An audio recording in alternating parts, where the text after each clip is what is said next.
Hello, chat. How is everyone doing today?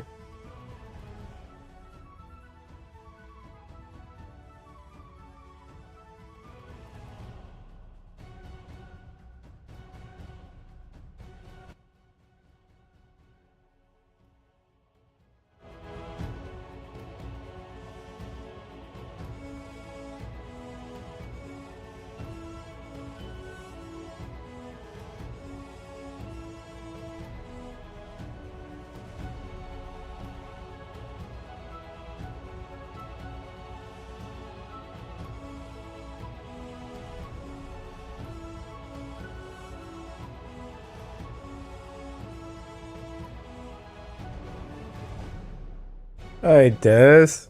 Welcome back. Thank you. Thank you very much. Thanks for coming back.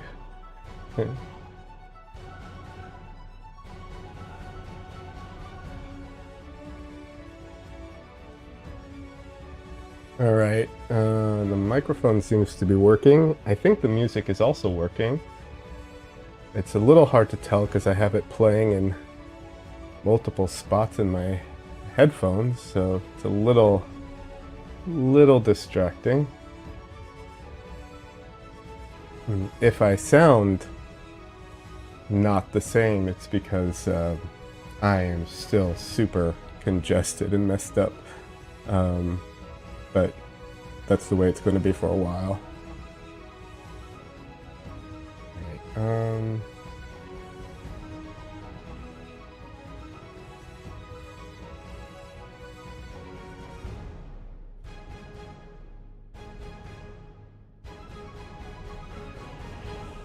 let me just finish fixing the camera real quick, and then I will have the camera up too.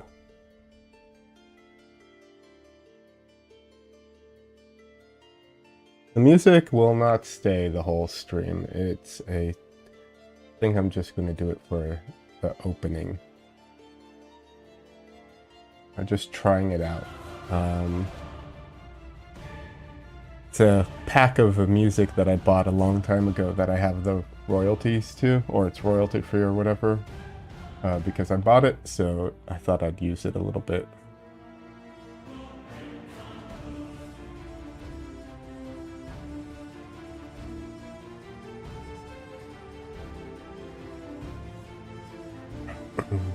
All right.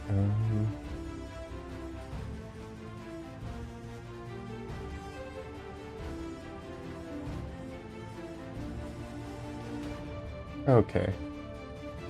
I couldn't get the camera fixed on the small screen on the preview, so let me just finish fixing it here real quick. Why would my return stream be any different than any of my other streams? That would make no sense.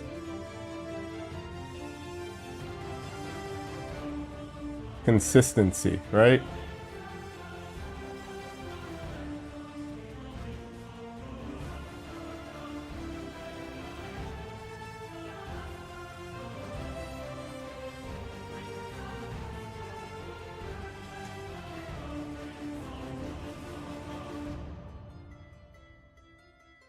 How are you doing, Des?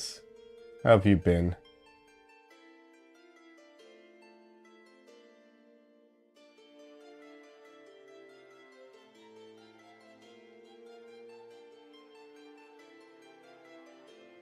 Alright, I think this is about as close as I'm going to get it, so that looks pretty good.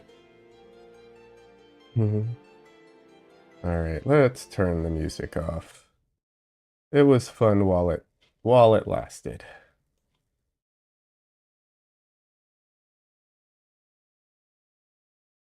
Unless everyone says they love the music and want it back.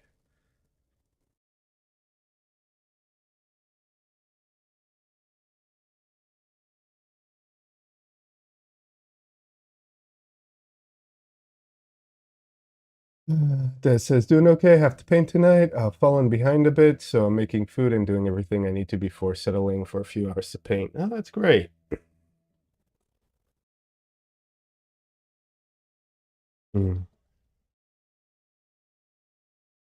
Alrighty. I I was out in my garage building some wood stuff today. I'm trying to uh um I want to, do a thing about how I made my panel, how I made my frames and everything, and I also want to do a what's it called? A video about how I made my frames and how I'm preparing my panels, and because of the price, I'm also, hey everyone. And because I just took a shower, so I'm all wet. And what was it? Oh yeah, I'm going to be cutting my own panels from at least in the immediate future because it it's just cheaper. So I'm going to be doing that. So I'm just trying to get things all situated for that. So I have a place to work. But it is unbelievably hot in what's it called? In Austin right now. So probably not the best day to do it, but whatever.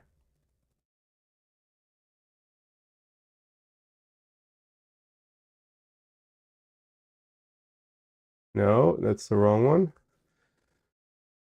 Um, Trying to position everything. I apparently forgot where everything was positioned.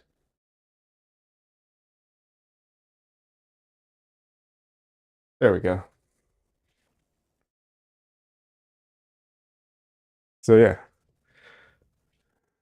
All right. Today, um, so I have I have this painting that I worked on stream one time that I haven't had a chance to finish because, I wasn't here. So I have that, and I have this painting over here, which I also started on stream before my break, right? And then I have this painting up here above me, which I started two nights ago, just to kind of warm up again and get back into it. So I have three paintings that I recently started and haven't finished. So I'm going to start a fourth one because reasons. No good reasons, but reasons. Yeah. No, it's not a smart thing to do, but I'm going to do it anyways.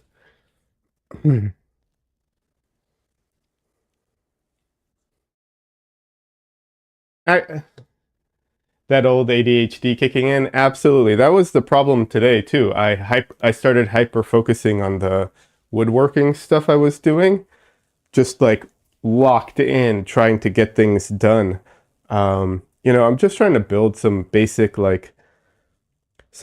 jigs and stuff so that I can use my not table saw, my like circular saw, track saw, whatever it is, to cut boards, but I don't have like the track for it and so on. Yeah. But no, there is a real reason I want to start a new painting today, and I'll explain. Um, so the one I started a couple nights ago, that one was A, a warm up, and B, it's a bit of an experiment. And I'm keeping that separate from the stream for the moment because it's an experiment. I don't want the pressure of like, it has to be really good or anything like that. I mean, I'm happy with it, but I want the freedom to just mess around with it. So that one's out. The other two are good, and I do want to get back to them. I like them. But I started them in a certain way. Today's painting, I want to do something different. And the only bad part is that I haven't entirely figured out what I want to do, the specifics. My idea is to do not a monochrome, but I was debating between doing a, what's it called? Basically, like, not a, once again, not a monochrome, but like 2 colors or 3, something like that, basically. And I wanted to start it that way at least. And before we continue, hey, there we go. Hey, camera, let's face you down just a little bit. Dresden. Hi, Dresden. Dresden, you have been missed. Everyone missed you. You know how I know that? Because you're so cute. How could people not miss you?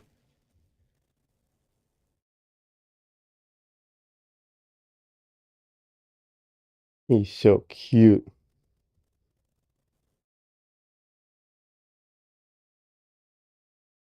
Dresden. He won't lick my face right now because I put moisturizer on after my shower. Hey, Donley. Welcome. How you doing, Donley?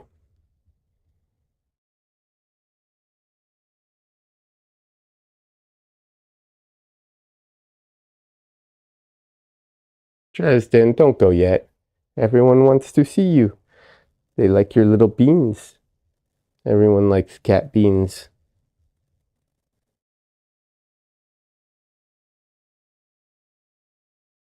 Uh, It was funny when I got back from my trip, he was mad at me, so he kind of ignored me for a little bit.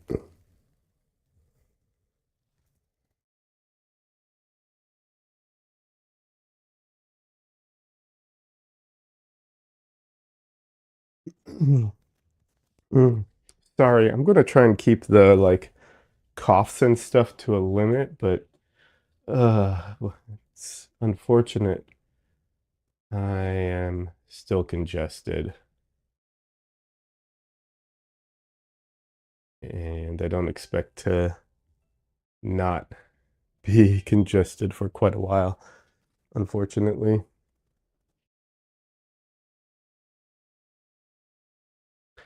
Allergies? No, I caught a cold. I caught a cold on my trip. Cold or a flu or something. Um, and sorry, I was just making sure my phone was on silent. Yeah, I caught a flu or cold or something. Um, the really unfortunate thing is I had to fly congested, and now I can't hear very well in one ear, and there's like pressure and everything. So fun stuff, you know. But what can you do? Allergies too, like they haven't stopped, of course. But that's why I haven't streamed. I got back a week ago and I didn't stream because I was just so sick. Yeah. Um, that I, you know. So let's see.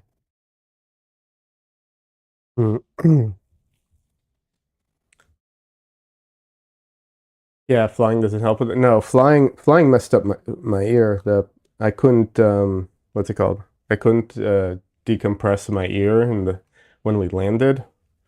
So now it's all, yeah, messed up. We'll see. I have a doctor's appointment in like a month. Hopefully it goes away before then, but we'll see. So, I was thinking of doing, what's it called? I was thinking of doing a green and rose painting like I did before, which I really do like. Um, But then I remembered I have this whole tube of burnt sienna that I've never used. Um, and I thought maybe I should do a painting with burnt sienna, at least for the base. I don't know, I'll be honest. I don't know if I've ever painted with burnt sienna. I've used umbers. I think maybe raw sienna. I'm not sure. So I thought maybe I'll try it and, I could give it a try. And if it's really bad, I can always, scrap it and, you know, start painting with other colors, right?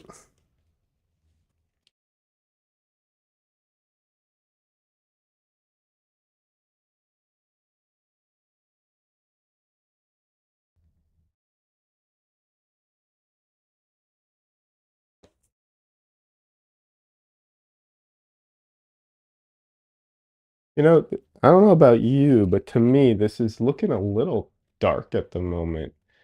And it's not dark on my what's it called?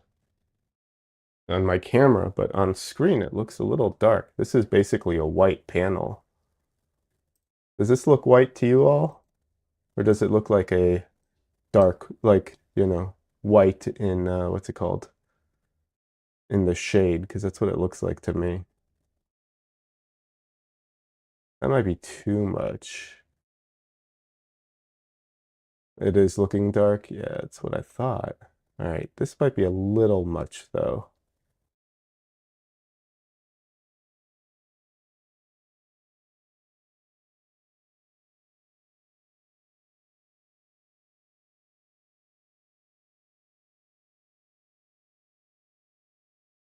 That looks better. There we go. Hmm.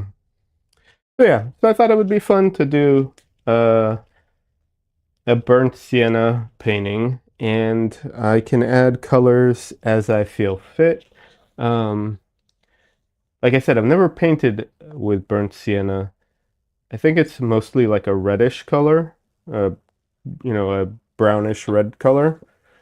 So I can always add in some subtleties here and there to bring out different elements if I want. Obviously I'm going to be using black and white also with it. So, well, maybe not obviously. I mean, you don't have to. I could do full on like monochrome, but I don't think so. But yeah, I thought that'd be fun. Um, Part of the reason for wanting to do that is because um, I I feel sometimes like have a little more freedom when I limit my colors like this.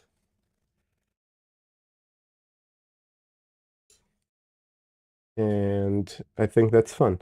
So,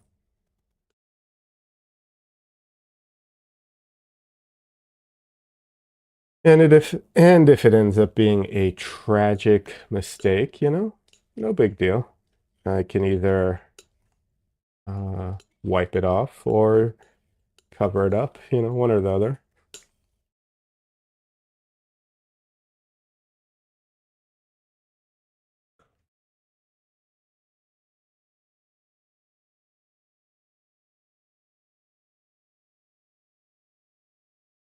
I'm trying to, I started, I just started editing. Like I said, I was sick, so I just started editing my video from my trip, and I wish I knew someone who was like a what's it called, expert on like copyright and stuff like that. Well, specifically with YouTube, because there's some things I want to do in my edit, and I'm not sure. I'm not sure if YouTube will let me or not.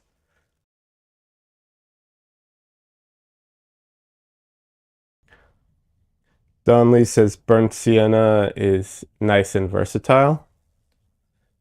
Yeah, I mean, I've seen other people use it. It looks like a beautiful color. The other color I have that I've used before that I think is similar is uh, transparent earth red, which I think is also transparent earth oxide or something like that. I've used that before. It's a great color, but I have used it before. But yeah, I got this whole tube for free by accident. Um, so I thought, might be nice to use it, try it out.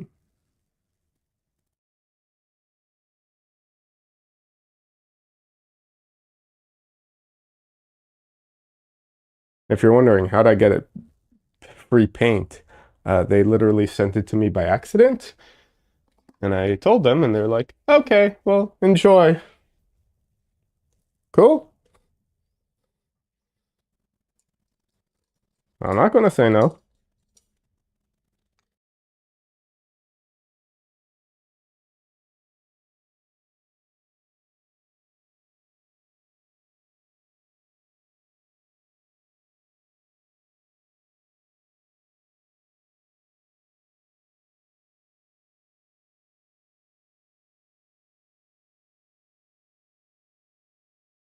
Also, I picked up on my trip, I picked up something I'm looking forward to trying out.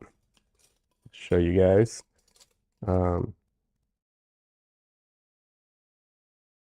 I just need a container for it right now. That's the only issue I have. So I can't till I find a little container for it, I can't use it. But I picked up um,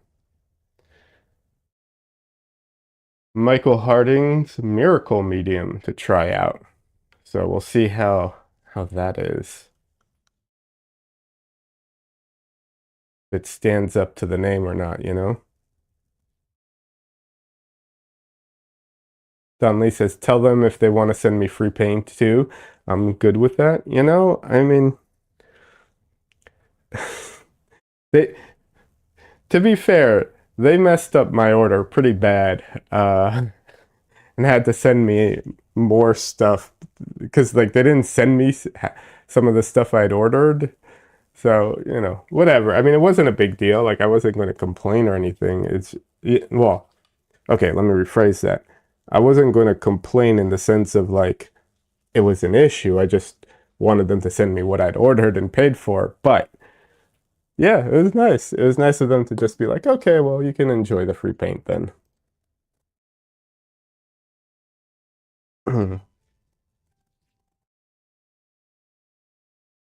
Alrighty.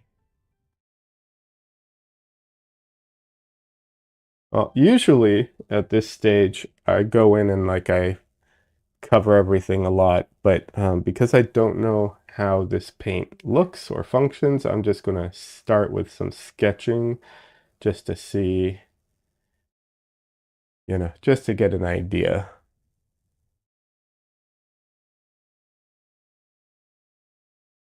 You know, just start off a little slow and see what it's like.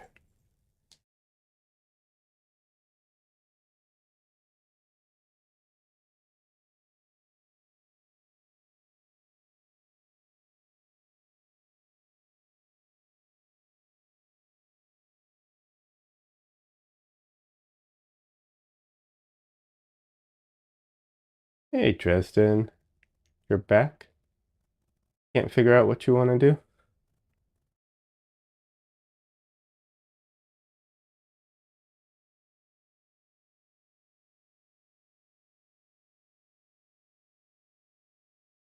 So when I draw people, I use more, when I draw from imagination, I should say, I use construction lines and more like animation and comic book kind of style things. But when I'm painting from reference, I really just I notice I measure more just based off of like um you know, just reference points and like the exterior of thing of like the form. I also, because of I prepare my panels and my reference to the same proportions. Um, Even if they're not the same size, the proportions are the same.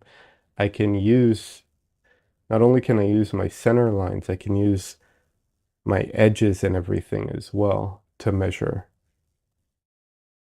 And so I find that I don't do a lot of like the like form drawing that I do when I'm drawing from imagination. It's much more like abstract you know, markings just to like where things end. Like this is a head here and this is her hand right here and her shoulders and her other arm and a leg bent and another leg. You know, stuff like that. But I'm just like marking out the general placement of things to begin with. Don Lee says, trying to dekink my neck, pretty painful watching YouTube videos to learn how to help it.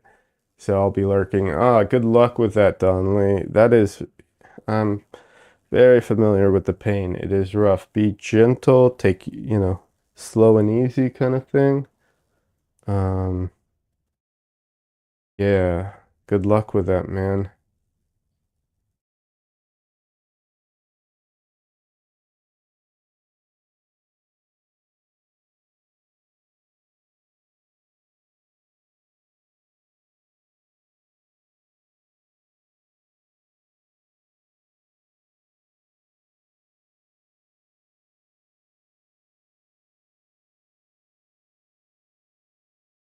But yeah, what's great is because my proportions are the same, even though all I do have is the center lines, so I don't have like a grid, right? I can still measure halfway between these to give me more reference points as I need them, which is super useful.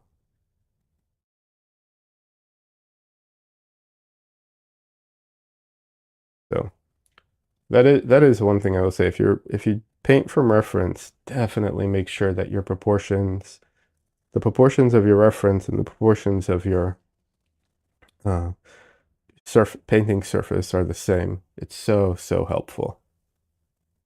Unless you're doing plein air, in which case I don't know what you do. That's a totally different thing. It's probably one of the reasons I suck at plein air.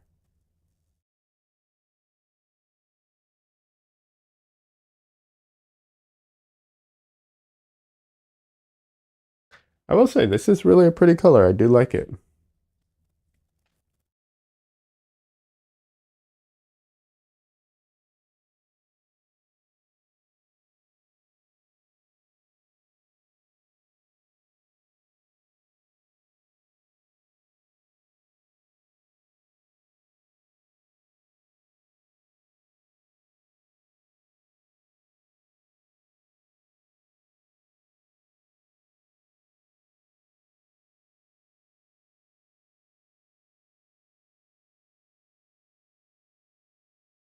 Dresden, can you not figure out what you want to do with yourself right now?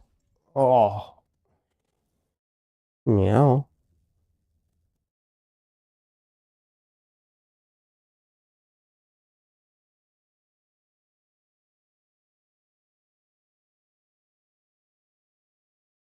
Dresden, you keep coming to my legs and rubbing up against me.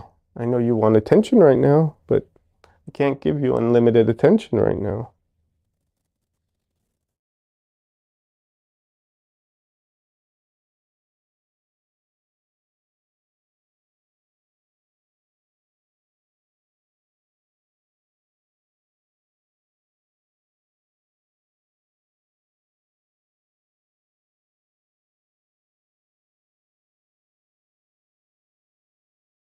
I wish you could hear him purring. I can't get that to work. I haven't figured it out.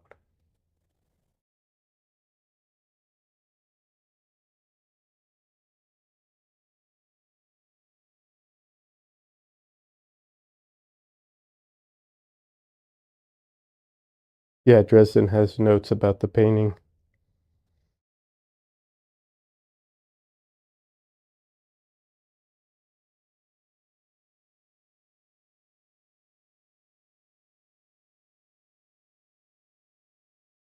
I don't know how long I'm going. Oh, there we go.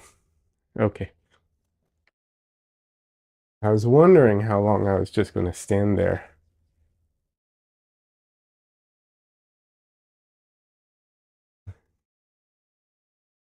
That says, but I am an unlimited cat and I needs unlimited attentions. Yeah, sometimes he does. He really does.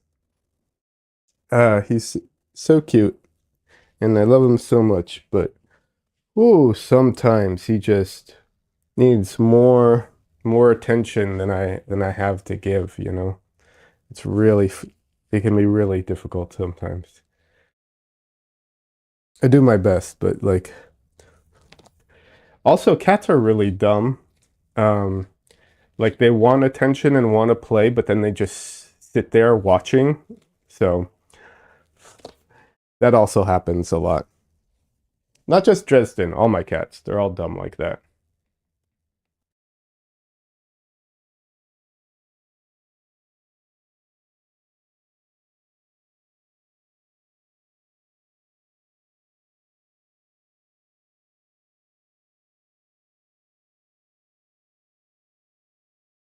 What is happening here?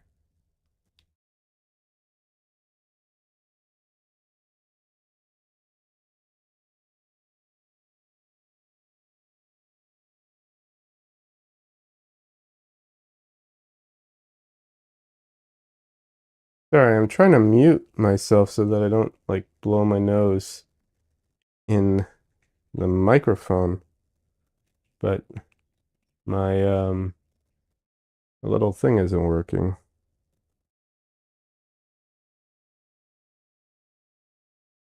I don't know what happened to it.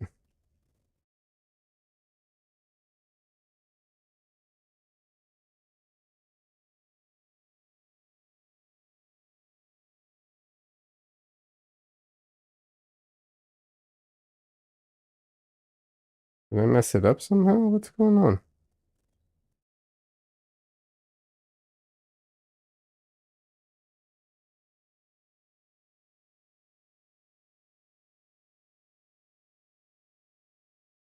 Oh, that sucks. Just it suddenly stopped working? What's going on?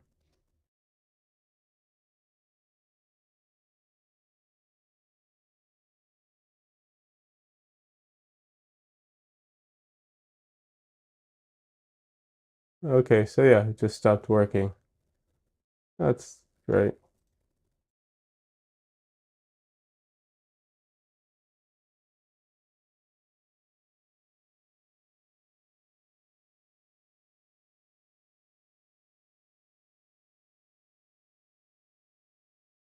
Oh well, I will deal with it another time. I have to do it the old-fashioned.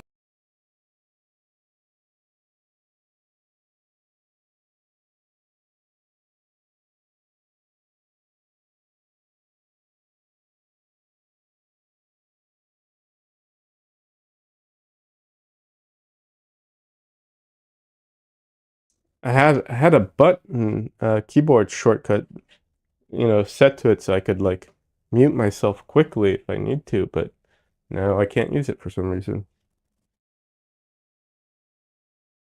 Alrighty.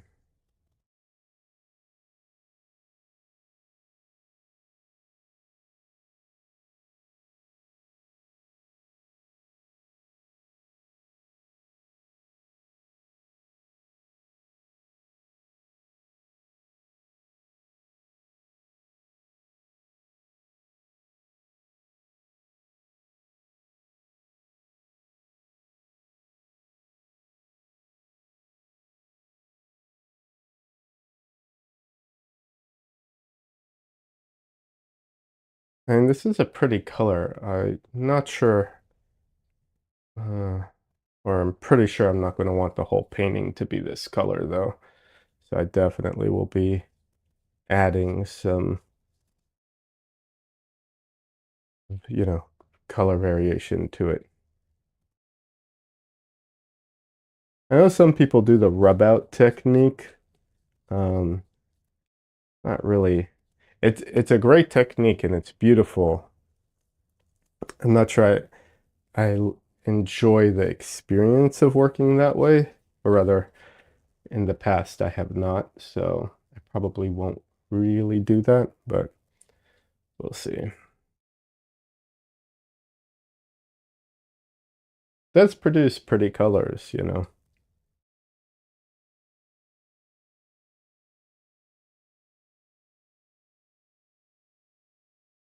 Okay, this says, okay, I think I'm back. I had to help resting the trimmer. Okay, welcome back.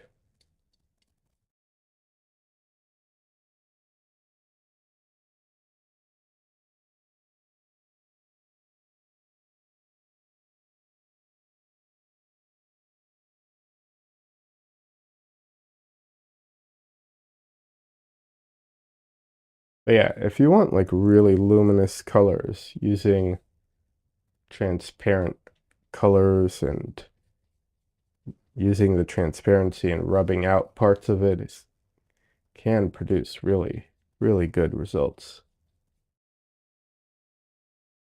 Like this color, this is a beautiful, like reddish brown color. And it's hard to get that, um, or rather, you can't really get that from this color at least, if you use it opaquely. You have to use parts of the, the transparency for that.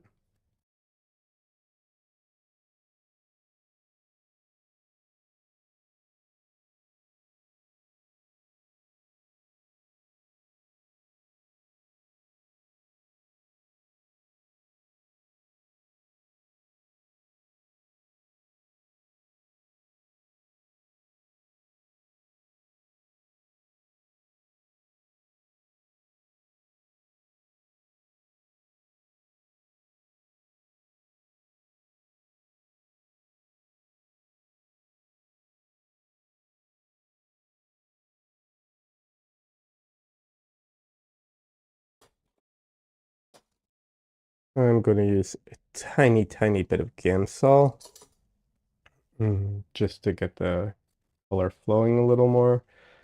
I really try to avoid it, but these panels, well, we'll see. This one I made recently, but yeah, I just need it to flow a little bit better. I am looking into different gessos and stuff. We'll see. I'm thinking of buying the Michael Harding gesso, which is, it's a little pricey compared to like student grade gesso, but it's actually not that pricey, surprisingly, when compared to like golden gesso and stuff like that, which is surprising because Michael Harding generally everything they do is like extra expensive because it's so premium. But,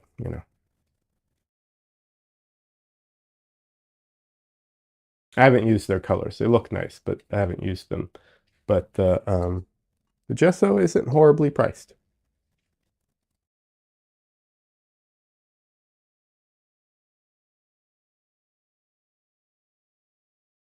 Like I said, compared to the student stuff, yeah. I'm not going to say it's cheap, but if I compare it to Golden, which is also professional grade, quality stuff, yeah.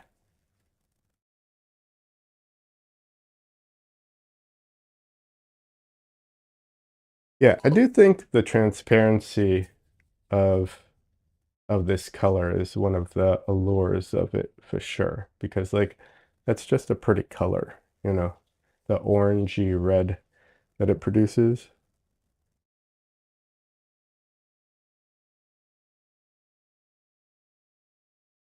All right.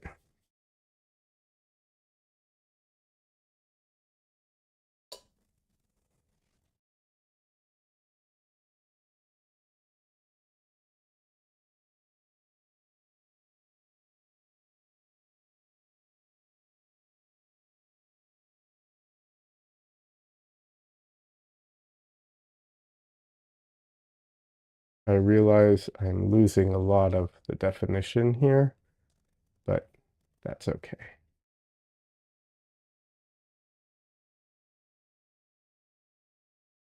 It went from looking like something to not really anything, but I can still kind of see the figure. So, that's what matters right now.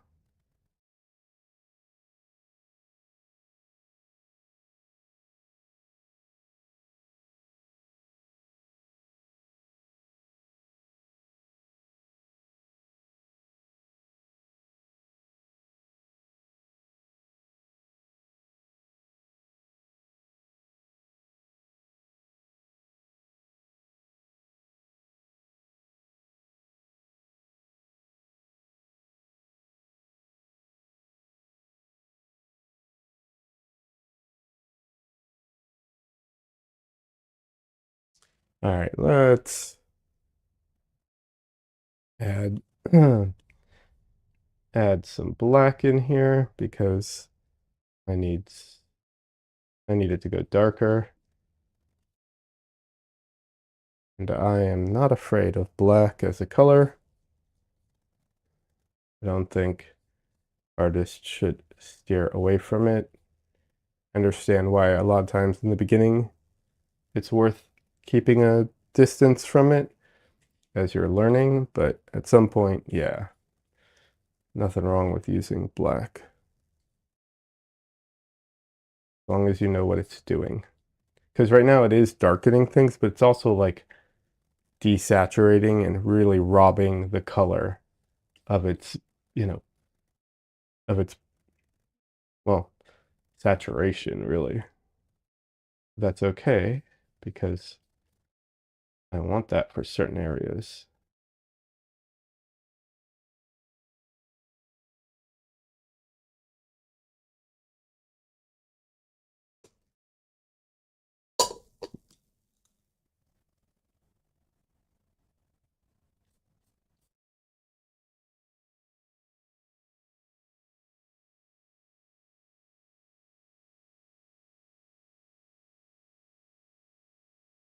Mhm.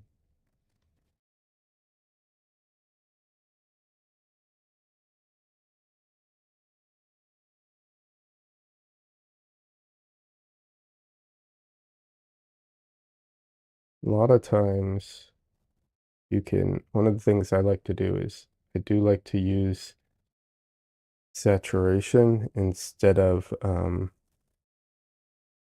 this is just a general thing, but saturation instead of value to differentiate things if you want to keep them in the same value range, but show a difference. Sometimes saturation can be a way of doing that.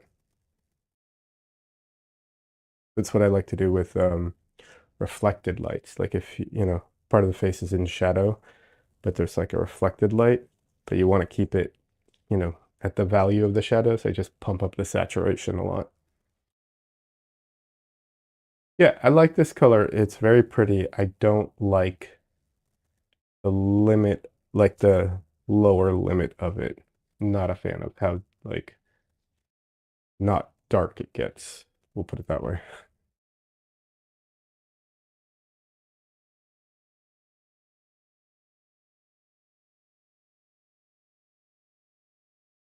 Like I want it to go darker.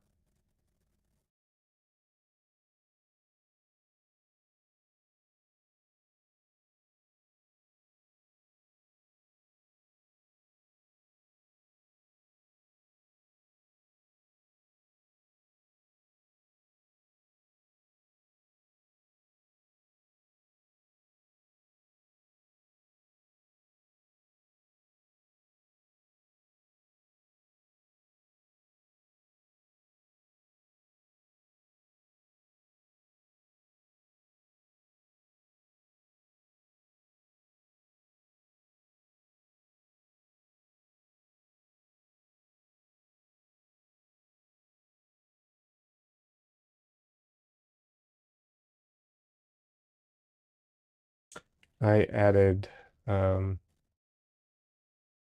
some quinacridone rose and phthalo blue. Not a lot. I'm not trying to take over the color, just bring it down a little, but also not kill it like with the way that the black does.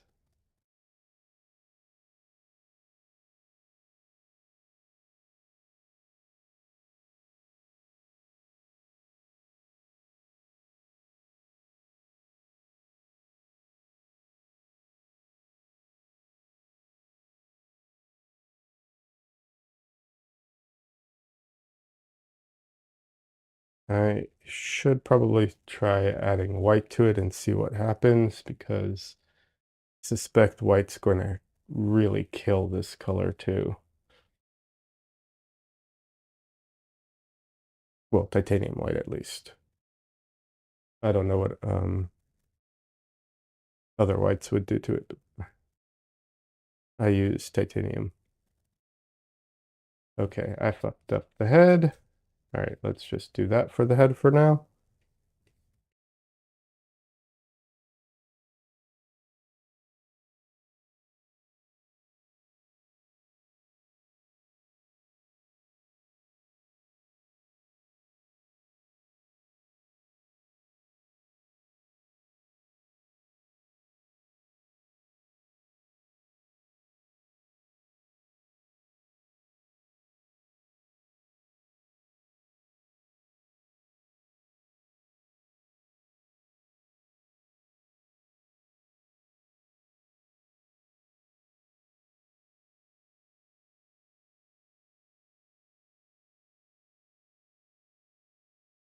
Okay, this is quite messy at the moment, so let's work on bringing some semblance back to it.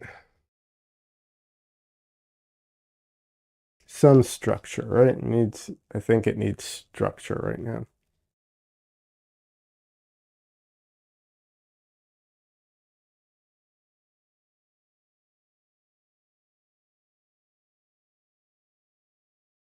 This is what I thought was going to happen. And you add white. Oh, actually, you know what? It didn't gray as much as I thought it was going to. Kind of loses its punch, but not horrible. Not as horrible as I thought it was going to be.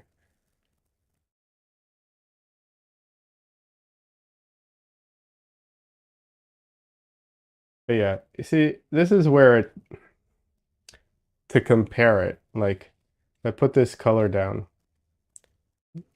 you know, this versus this is such a difference. That's why, like, white people wipe these colors out instead of using white because it's so much prettier.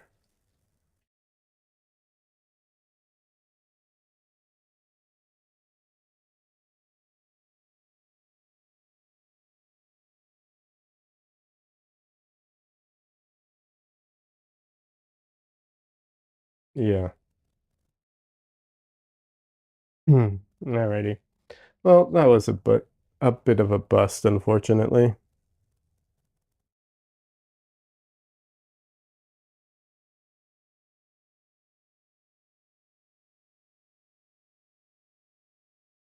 I'm not saying I'm not going to use the color or not keep doing this painting, but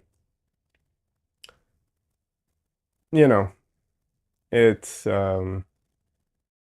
not going to be the painting I had hoped it was going to be, so I have to adjust a bit.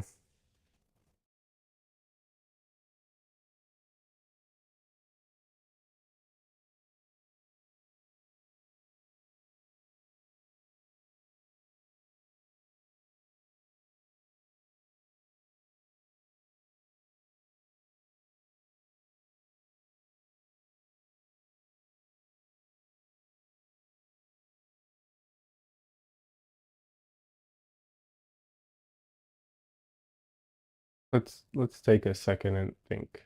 Not be like not knee-jerk reaction. Let's just think for a second.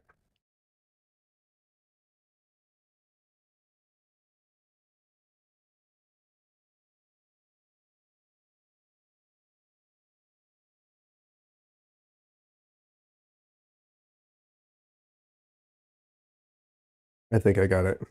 I like the warm glow of this. Let's try and keep that.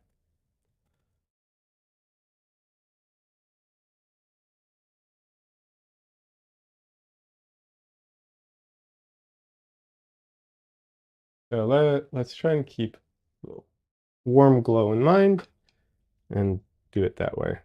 All right.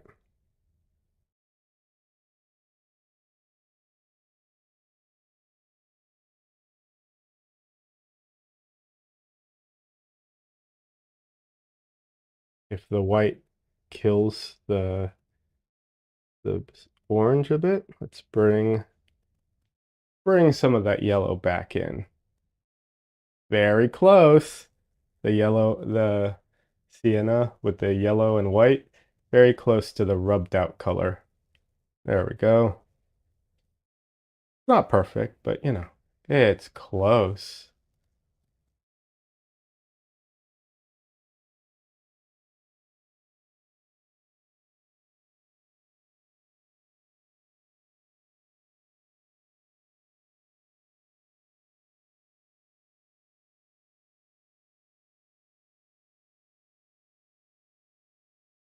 I mean, that's really close.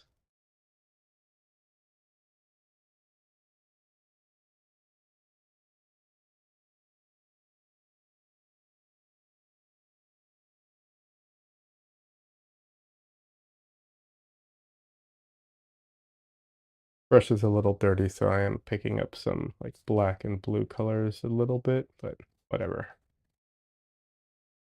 I rarely care that much about that.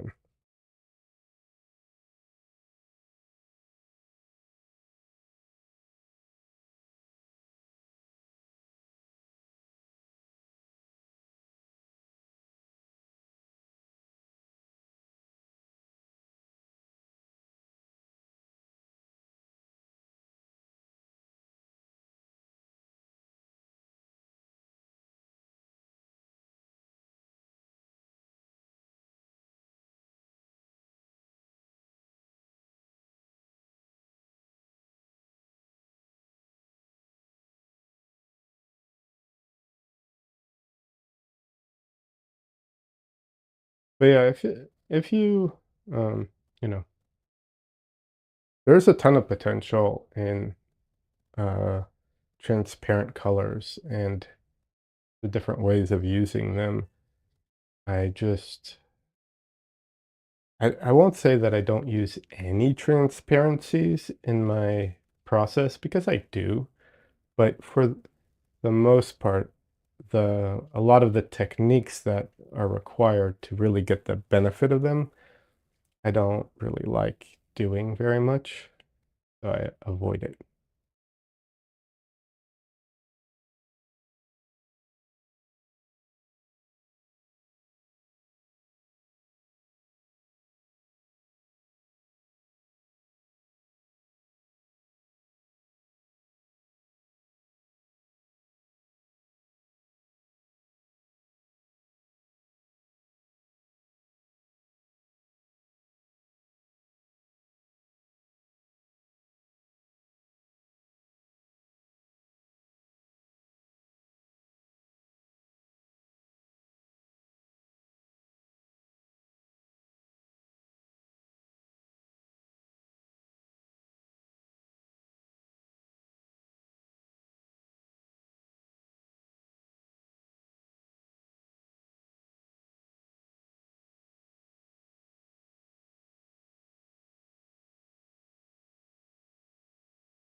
All right.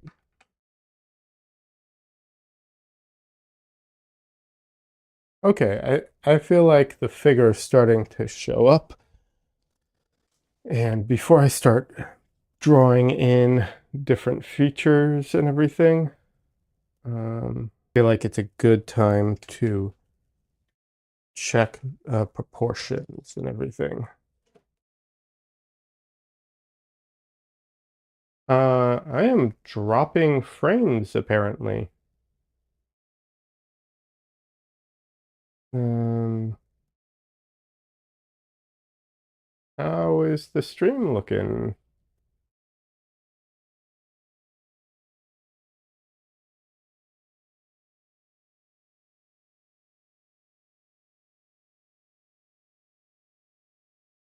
Okay. Um, Interesting. Getting mixed information here. Seems fine. Thanks, Des. Donley says stream is fine, I think. Thanks. Yeah, I'm getting mixed information. But thank you both. I appreciate it. I don't know.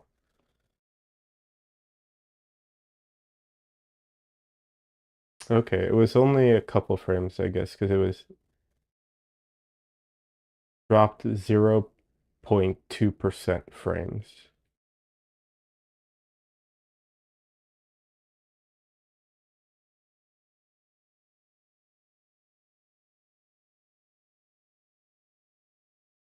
Doesn't sound like a lot to me.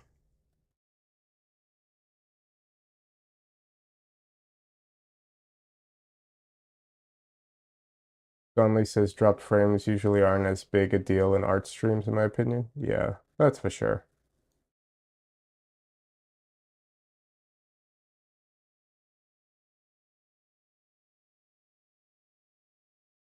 The audio is far more important, I think, than a couple dropped frames here and there.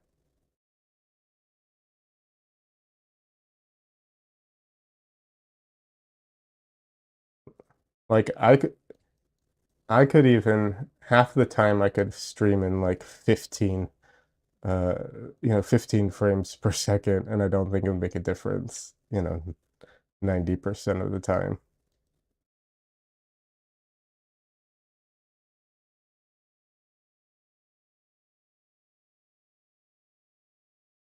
I'd be honest, I'd actually rather stream at like 15 frames a second, but at 4K and not and have like low latency with chat than I would like higher frame rates, and have the latency be longer. And that's one of the things I find very frustrating is the latency. Um, yeah.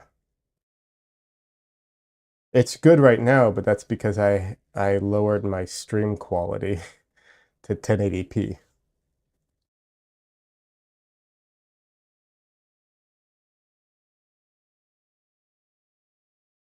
Okay.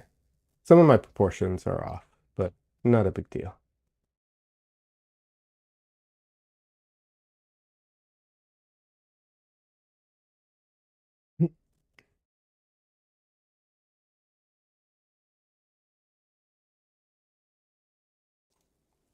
Um, Donley says I was streaming at around 20 to 22 frames per second on Twitch when I started, but it wasn't a big deal since the image quality was good. Yeah, that's the thing. I really wish I could stream 4K. Um, like okay, the chat latency I think is most important because the 30-second you know, chat latency I feel like really is miserable. But then after that, I want the highest quality image I can get. Then frames per second matter. You know what I mean? So, yeah. I am still trying to figure out solutions to the streaming stuff, but that hasn't been like number one on my list because good enough. This is good enough for most people, so like okay, if it's good enough, it's good enough kind of thing.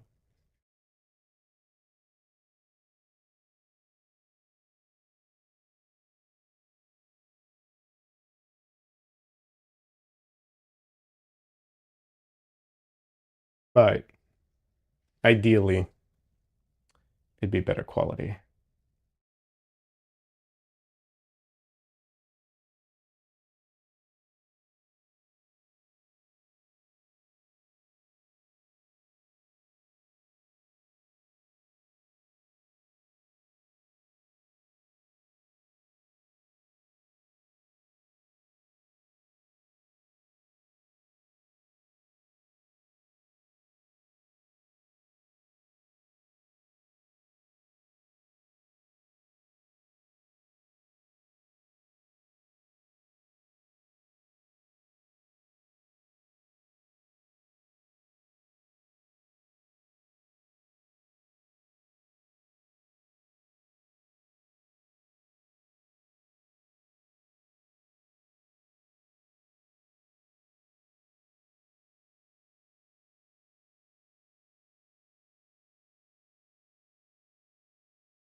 Sorry, I'm trying to see get a better view of my reference.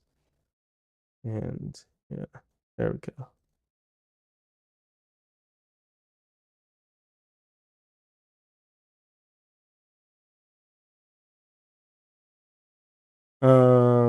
Donley says I'm watching you on a 5K monitor, Apple iMac, and in my opinion, 1080p is doing nicely. Oh, thanks, man. I appreciate that. And I appreciate the feedback. It's always good to get feedback. But yeah. Yeah, I will say this, like this is another thing is like one of the reasons I wish I could do 4K is because then I would have like a 4K backup, but that's not entirely accurate because YouTube doesn't let you download 4K versions of your own videos. You have to download a lower quality version. So it's not entirely a solution either. basically. All right.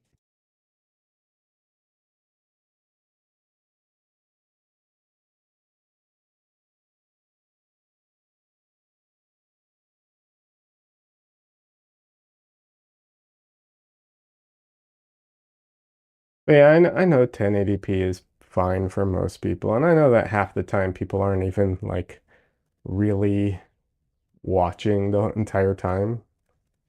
Donnelly says they don't let you download a 4K version. Weird. Yeah, it's real weird.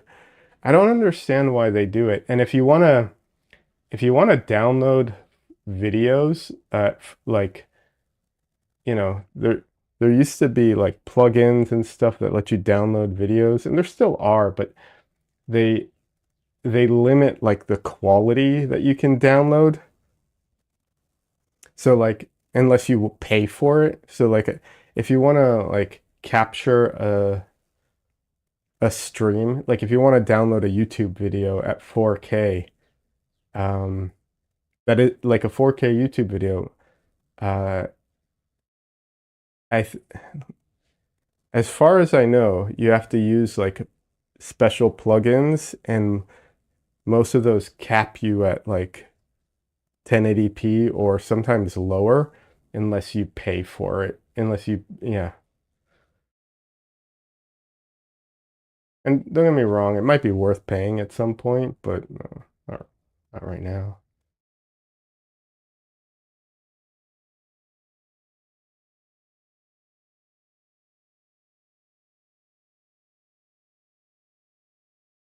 But if someone else out there is like, "No, you're doing it wrong. This is what you need to download stuff," let me know. I will, you know, always happy to learn new stuff.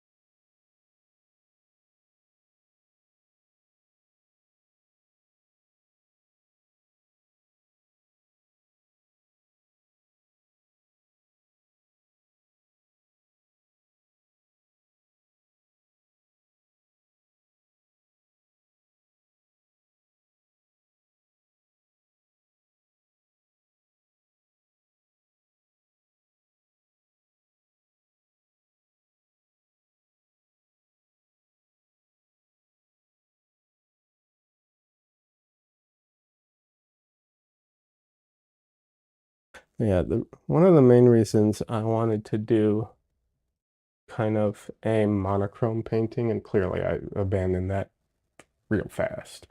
But the reason I wanted to do a painting with like these different, um, you know, um, colors and not like realistic colors necessarily was because of areas like this where I can just like mush things together and like block things in together. Um, and I don't have to worry about the colors, you know. A lot of times like people they tell you, in art teachers and stuff, they tell you to, group of the colors together or group your darks together, block it in all at once, and so on. And that's all great advice. Like, don't get me wrong, that's the right advice. But it gets complicated when you have full spectrum colors of everything. So when you lessen that, it's easier.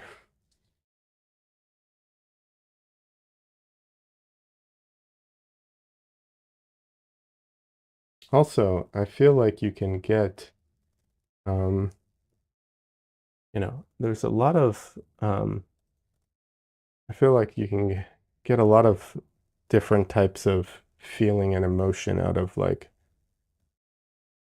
limited colors, sometimes in a way that I don't feel like you get it quite from, uh, you know, all using all the colors. Which I know is kind of funny coming from me because what's it called?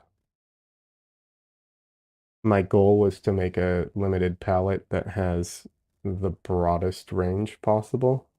So I know it seems counter to a lot of what I'm saying right now, but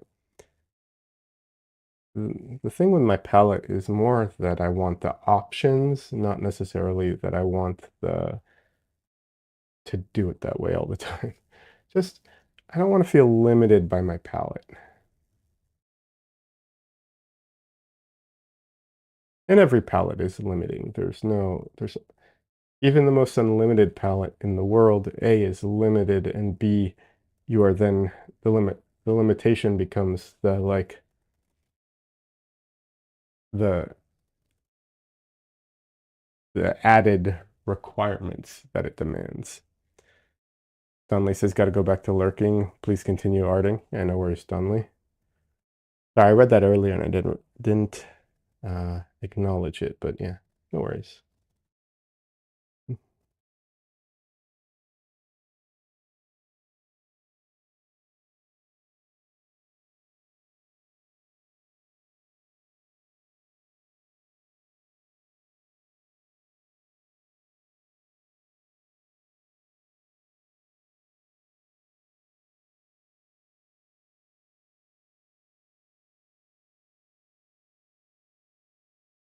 But yeah, there's a bunch of paints and colors I really want to try and mess around with. Uh, just, you know, I don't think paint, like I don't think doing traditional art is necessarily so expensive. Um, I'm on the fence about what is more expensive as far as like traditional or digital. I know on the face, like if you just real quick kind of like average out things, it seems like digital is way cheaper. But when you start getting into the nuance of it, I'm not sure. But that doesn't really matter. Um, you know, I s- um, I think you can really, be smart with your purchases and cost effective and really do a lot with very little. Um, absolutely. So you don't have to have the best of the best. You don't have to have all the colors. You don't have to, like, there's so many things you can do. However, if you want to play with all the colors, that's expensive, right? Like, obviously, there's a huge difference between like making amazing art and getting to like mess around with all the colors. That would be expensive. But I really, I'd like to at some point. So we'll see. Slowly, slowly, I'll get there. I'll try them all one day.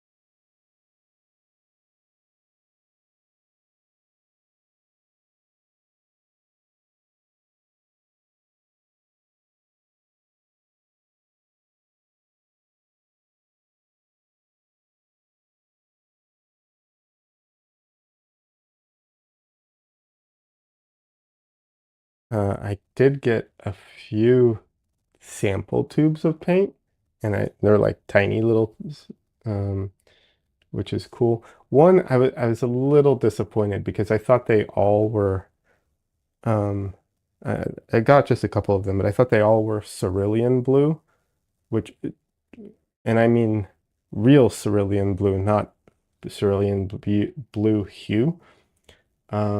And I was excited, but then it turned out that one of the tubes was actually just titanium white. I was a little bummed about that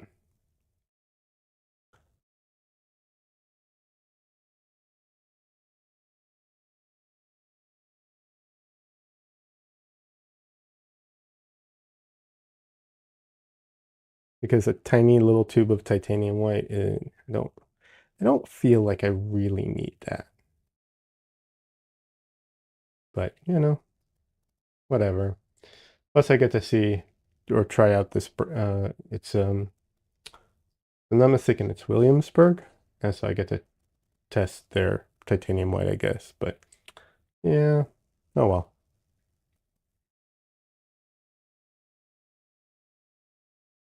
Oh well.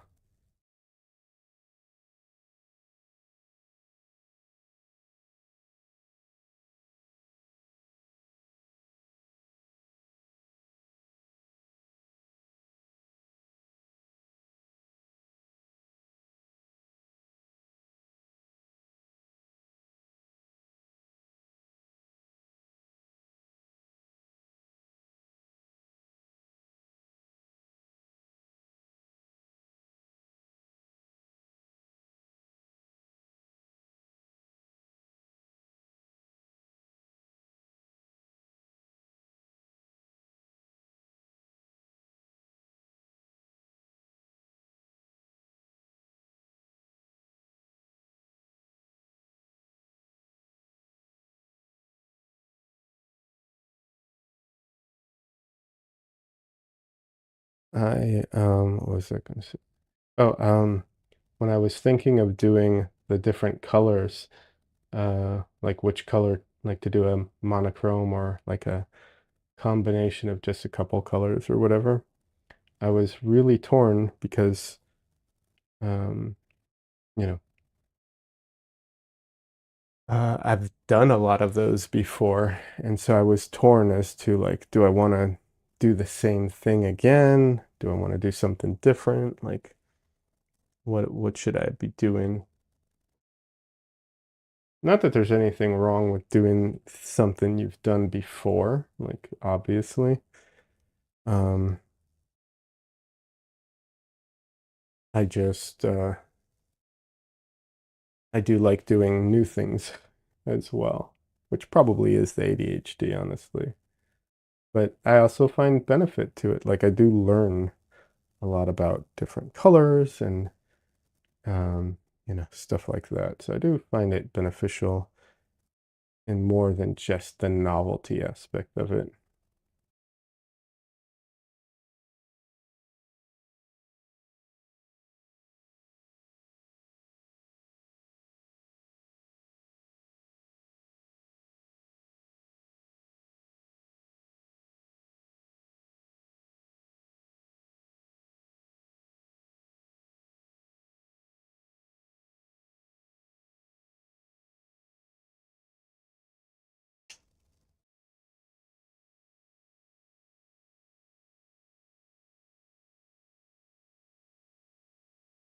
And like I said, I've done a lot of different colors. I've done like oranges and red and stuff like that. I mean, obviously this is kind of orange, but I'm saying like I had different pigments and different pigments, they do act and behave differently. So interesting to try them out in different ways. I do still think I will do a few more paintings with my rose and what's it called? My rose and my green, my phthalo green. Um, it's just such a good combination, the two of them together. It's just so good. One of the reasons it's such a great combo is because you have to get the right colors, like the right ones, because it's not just any phthalo green. It's obviously it's going to vary from brand to brand, so it's not perfect. But phthalo green emerald or phthalo green yellow shade, depending on which brand you get it from. There's a pigment code. I don't remember the pigment code by heart for that one, but yeah, there's a pigment code, obviously. And you, you need quinacridone rose, once again, rose being such a problematic color because it can be different from brand to brand, but quinacridone rose, permanent rose, whichever. And they, because they're both translucent colors, they mix very well with titanium white. They, really, what's it called? Tint titanium white really well. So, and they're both very dark when they just come out of the tube. Not quite black, but dark, And so, so yeah, they come out of the tube dark, and then you can lighten them up really well with white, and then they. But the other thing is they mix together to make chromatic black. So what's cool about that is you get, if you use just 3 colors, you get access to black as well. So you have, titanium white, rose and emerald green, and also black, but you're not actually using a black. It's just the mixture of the two. And so you can really, lower the values, raise the values a lot, and you can really control the, how chromatic they are, which is a great combination. It gives you a ton of room, a ton of room to maneuver, but also they're really pleasing colors just to look at. So you have a lot, a lot of room to maneuver and a lot of options.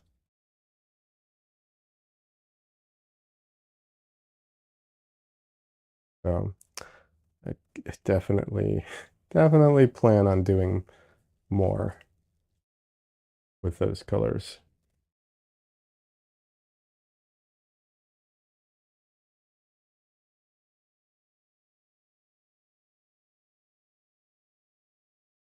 Hmm.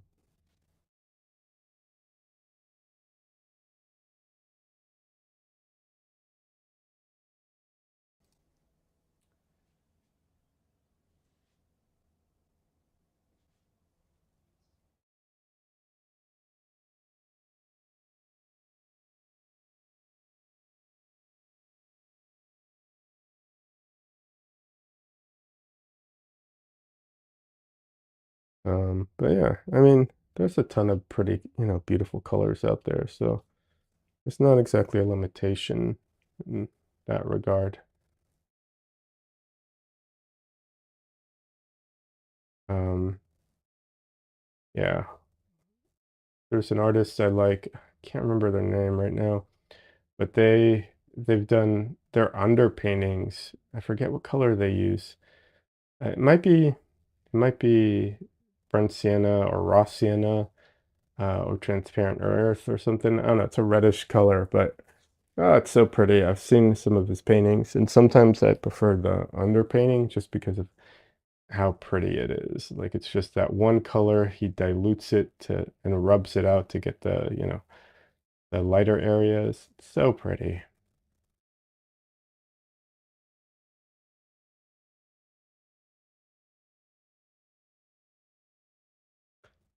But I don't, like I said, the rubbing out thing, it's not for me.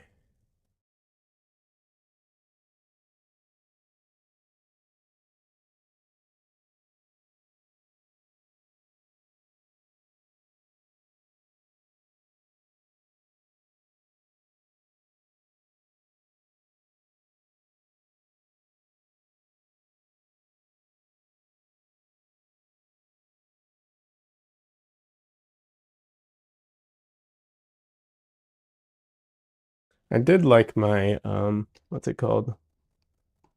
My limited um view paintings. I did like having like so many colors to do such a tight little range. I did enjoy that too. That was fun.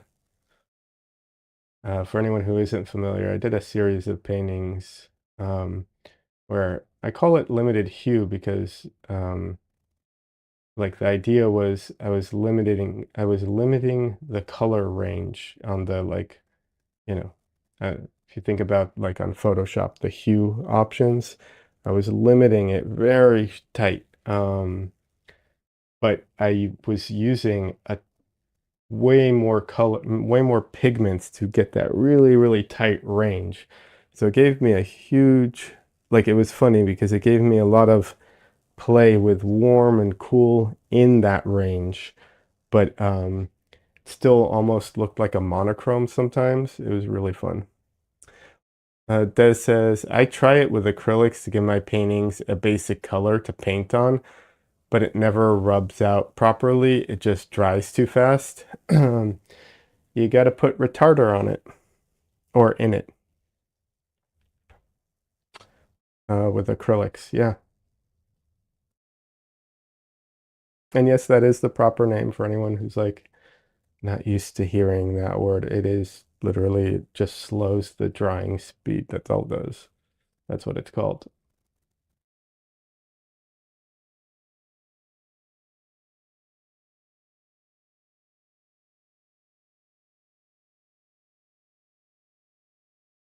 I mean, you can also just, if you get a mister, like a mist spray bottle, that works pretty well too.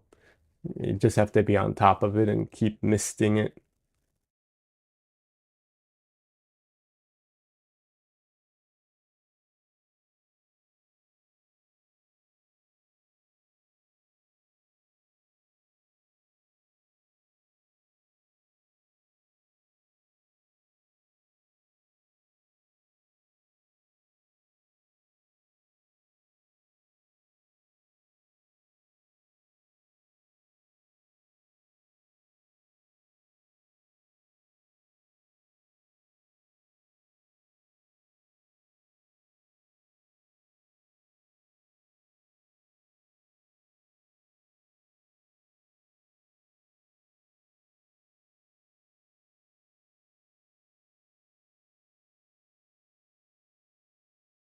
Um, yeah, otherwise I'm not entirely sure how to do that with acrylics. That would be my go-to. You're right back feeding dogs? Okay. No worries, Des. Guess they deserve to eat.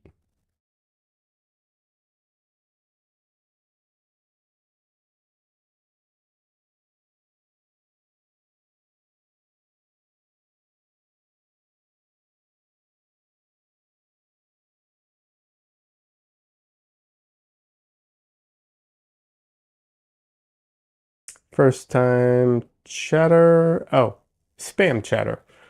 Hi, spam chatter. Bye, spam chatter.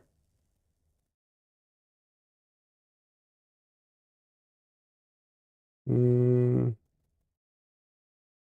ban. Bye, chatter.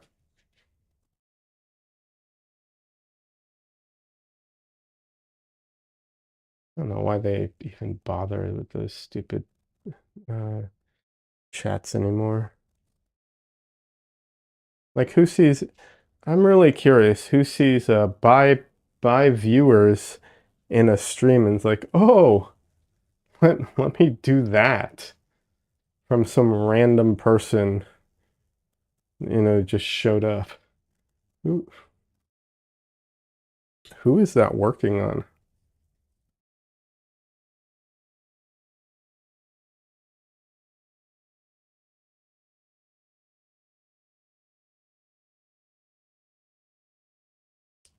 Maybe children? I don't know. This is not the stream for that though, that's for sure.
All right, I'm running into a slight issue,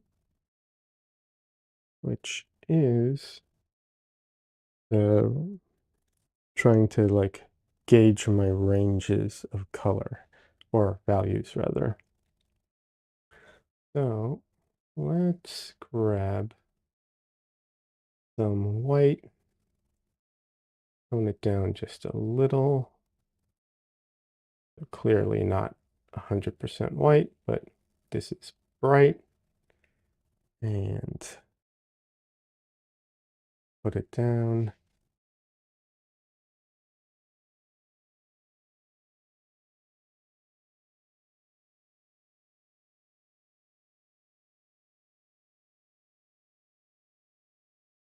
And that helps me.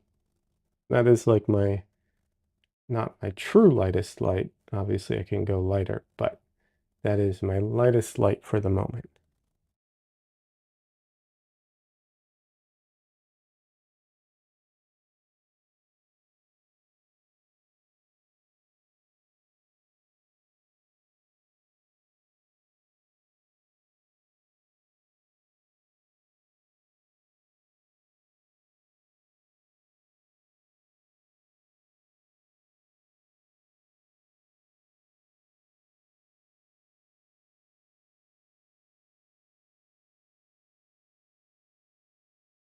Yeah, that just helps me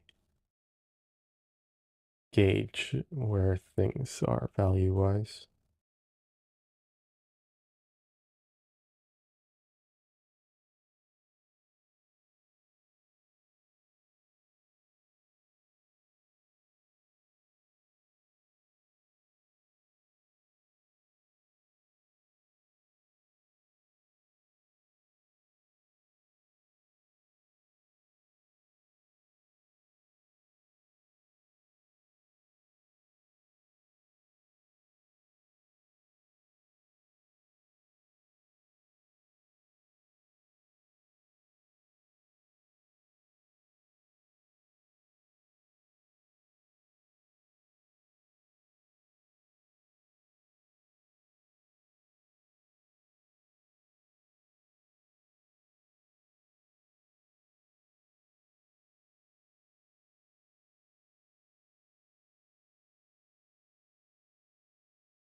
You know, I have been a little kind of out of it lately, and you know, the trip and being sick and everything, and I kind of feel like I need to catch up on some news, not regular news, God forbid.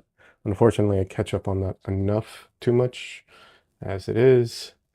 No, I'm thinking AI stuff right now because I feel like lately the thing that I've been seeing is it just, it's starting to feel, and I could be wrong, like, you know, maybe could be wrong, but that a lot of the AI image generation and all that stuff is starting to feel more and more just like you know, a complicated filter or like an advanced filter and less like, you know, anything more than that.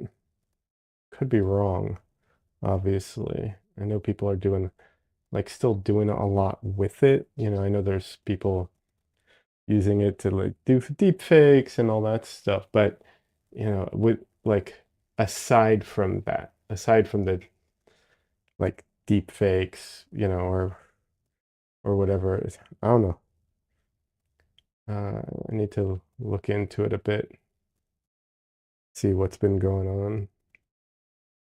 Yeah, just I don't know, been feeling more and more because I've seen like, for instance, I know a lot of YouTube videos use AI to like make their thumbnails, but it's not like entirely AI. They just use it as a as a filter to edit, something, make it look silly or whatever. Seen a ton of that lately. Um, but yeah, no, I mean, clearly they're still doing like political images and all that as well. So maybe I'm just, maybe this is just the bias of like what I see, but I'm just interested.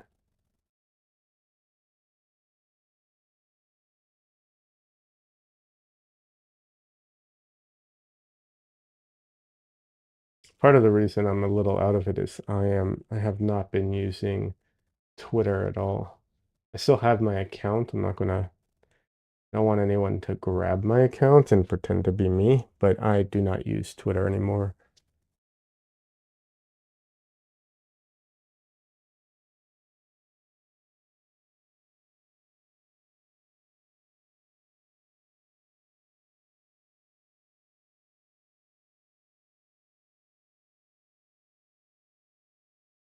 Des says I closed mine. Yeah, I'm not closing it just for because like I said, I don't want anyone to be able to like pretend to be me.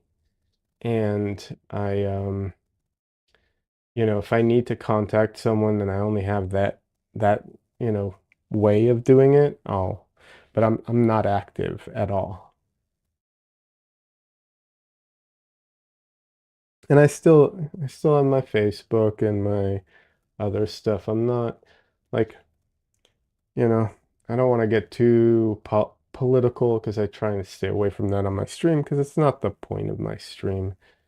But there are some there are some barriers or some things that I'm just not willing to, you know, um, deal with. So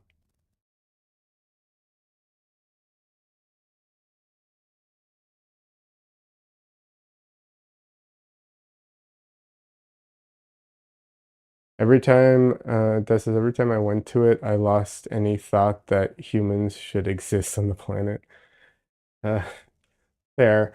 Although I'll be honest, I actually I was really enjoying Twitter for a while. So I know a lot of people have had that experience, but what happened with me is I made a Twitter and then I didn't use it for forever. Like I used it and then I basically didn't use it. I just stopped. And then I started using it again a couple of years ago and I started connecting with a ton of artists and it was really good. And then Elon bought it and it went downhill, but I still was good. And then he decided to uh just out himself. Um, so I was just like, yeah, like I know a lot of the people who do like all the big corporations, not all the big corporations, but a lot, they're not great. And a lot of the big silicon companies, Silicon Valley companies, they're not great. But, um, there's not always options. And I don't think the consumer should be responsible for, always policing what, companies or the owners of companies do, because you can't know everything. But if you're going to go on stage and just tell everybody, know, well, then we all know. So,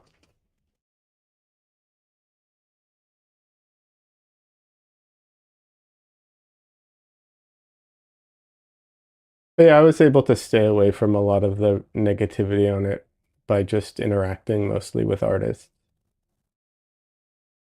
And I did have one of my best troll posts was on there too, trolling the AI artists, which I thought was pretty funny.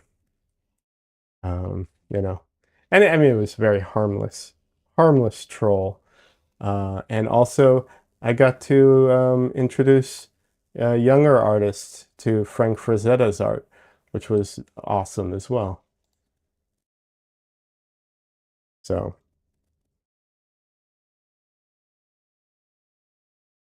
If you're wondering what do I mean by that, well, I um, I did a troll post. I don't remember who it was, probably in response to Shad, but it might have been someone else. I don't know. And it was just it was I did a really bad sketch based off of a Frazetta painting, and I was like, look at what I sketched and how how the AI interpreted my art, and I put the Frazetta painting with it, side by side. And I actually put a little asterisk so that people could, like, you know, I didn't want to take any credit or anything for it, so I actually put a little asterisk and put Frank Frazetta's name there, and uh, but some people didn't bother reading that, and some people got mad. Some artists got mad until they realized I was just joking, and then everybody else just thought it was funny. But some artists didn't know who Frank Frazetta was, which is an absolute shame. So I got to introduce a bunch of young artists to Frank Frazetta.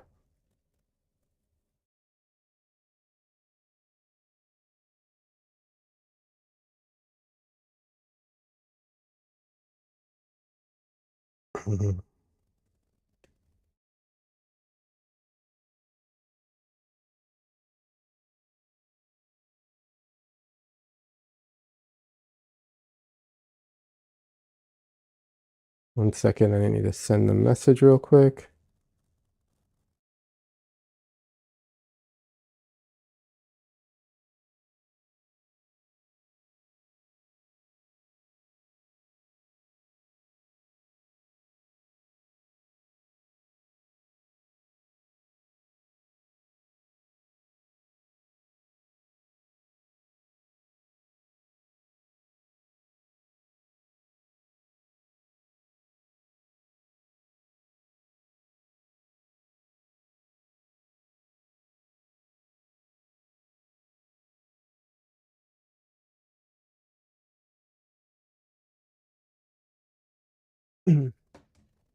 Sorry. Just had to send a message to Brian. I don't want to say get dinner started, but uh, address some plans for dinner.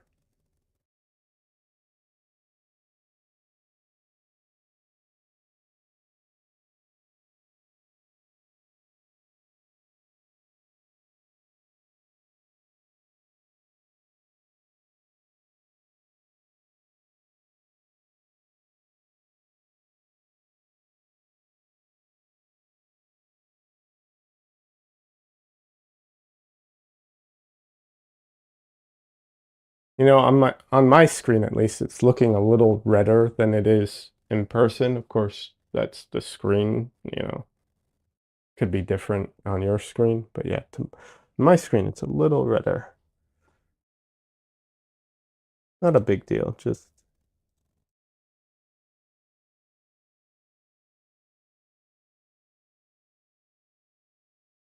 all right. So some of my things lost their position a little bit. Not a big deal. All right.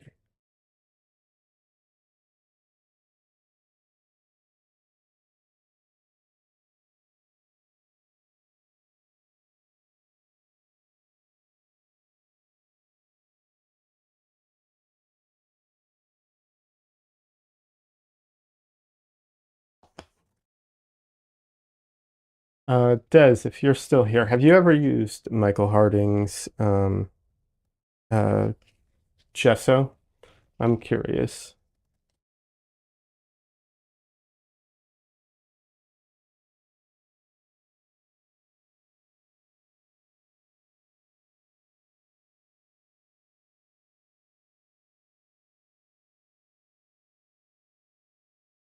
No, that's fair.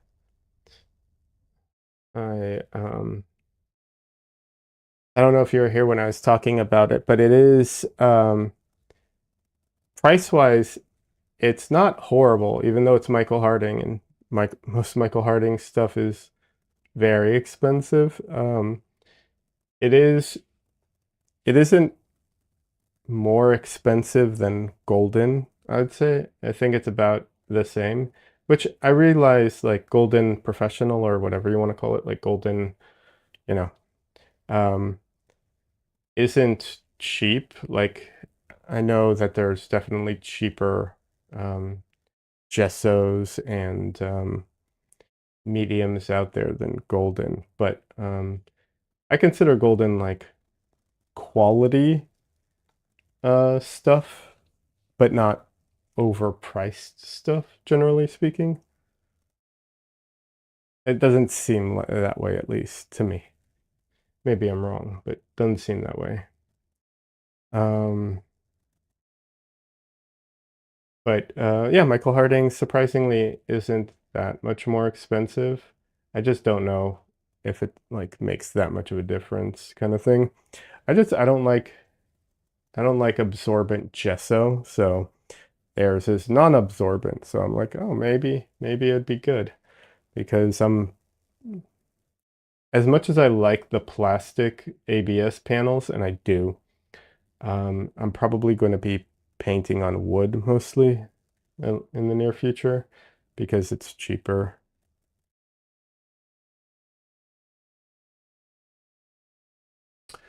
Let's see.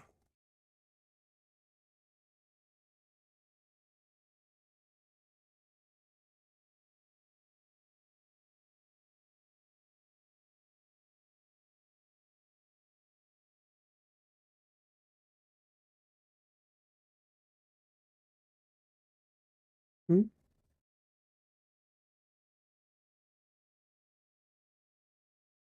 Why is it being weird?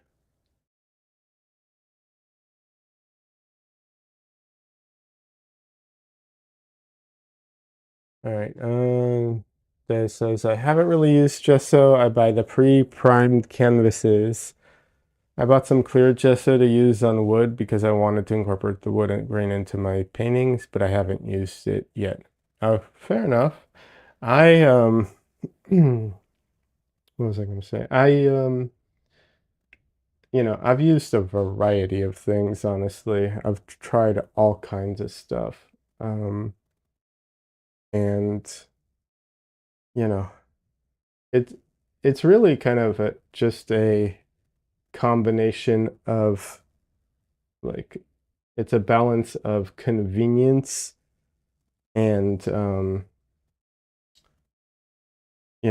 price, I think is a big factor in all of this for me. Convenience and price are the two things. And obviously the surface that I like to paint on. I really like painting on acrylic matte medium, which I actually put some on this panel, which I gessoed with some regular gesso. Um, but I'm getting low on all of those things, so I have to buy some more at some point.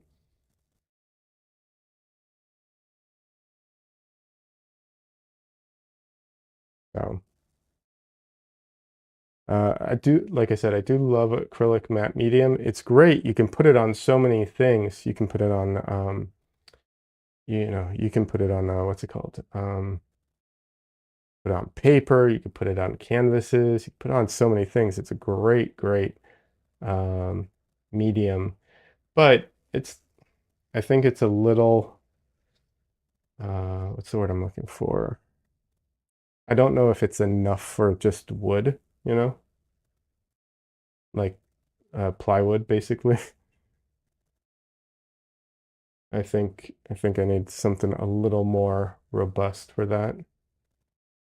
Nice thing about acrylic matte medium, you don't need to sand it, the medium itself, the surface you do, but not the medium. So I don't know.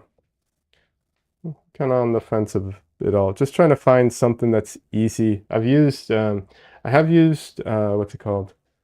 Um, and I still have some. I could still use that. It's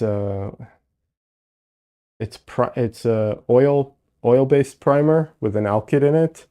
I've used that in the past. It doesn't take forever to dry because of the alkyd, but it's still slower than acrylics, you know? So,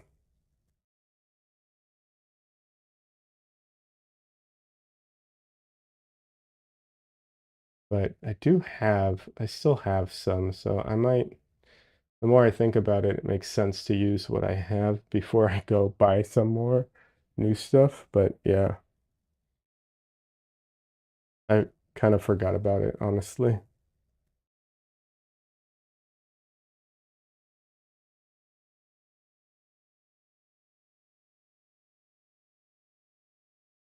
Because it's been so long since I used it. Might be smart to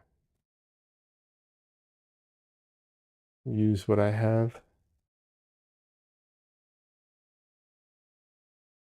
But yeah, I just hate absorbent surfaces. Like I just can't stand painting on absorbent surfaces.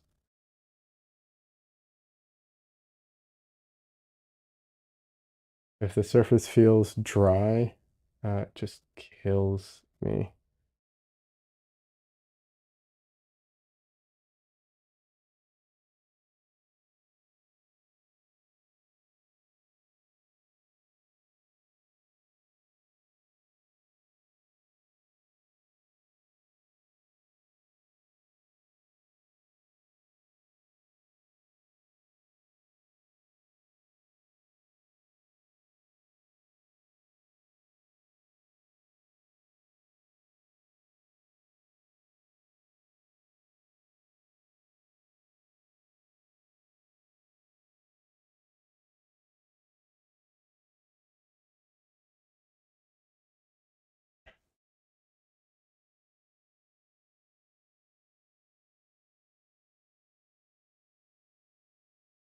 What is your favorite surface to paint on? Des, and anyone else who wants to chime in. I will say one of my favorites is I do like ampersand panels. They're gessoed panels. I generally don't like gesso because it's dry and absorbent, but their panels are not like that at all. Their panels are so good. They're just the price point. I don't want to say that they're overpriced, but they are not cheap, you know? So that is the one of the issues with their panels.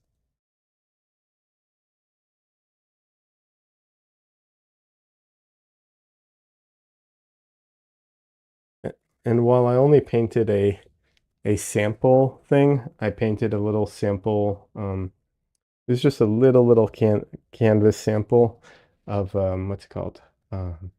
Copper. I did enjoy copper. I do have a panel of copper that I need to use at some point. That like a full-on panel. Yeah, just one because I just bought one. It was on sale kind of thing. Um, and I haven't used it because I only have the one, but yeah, it was nice painting on copper.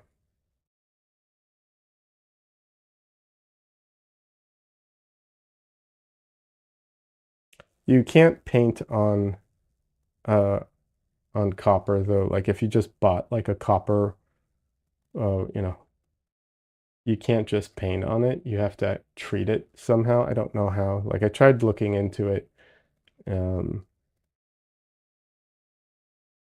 and it seemed complicated, so I let it go. So I just stopped looking into it. But yeah, you need to do something to it before you can paint on it.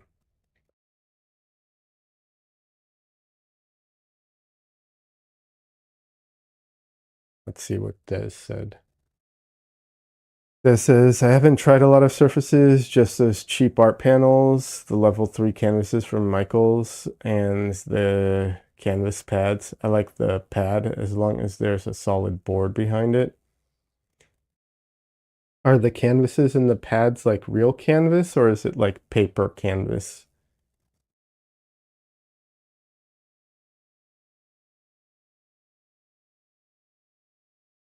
And I hate those cheap canvases from those cheap canvas boards, basically from anywhere. I really hate them all. Yeah. In fact, this right here, this white thing, this panel is actually taped to one of those cheap canvas boards, and I just use it for support. I don't actually paint on it anymore because of how like awful it is to paint on.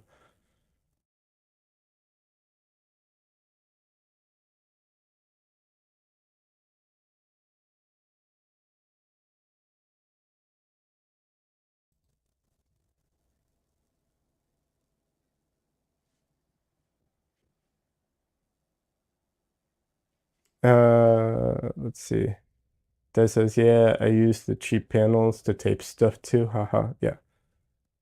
Yeah, they're just awful.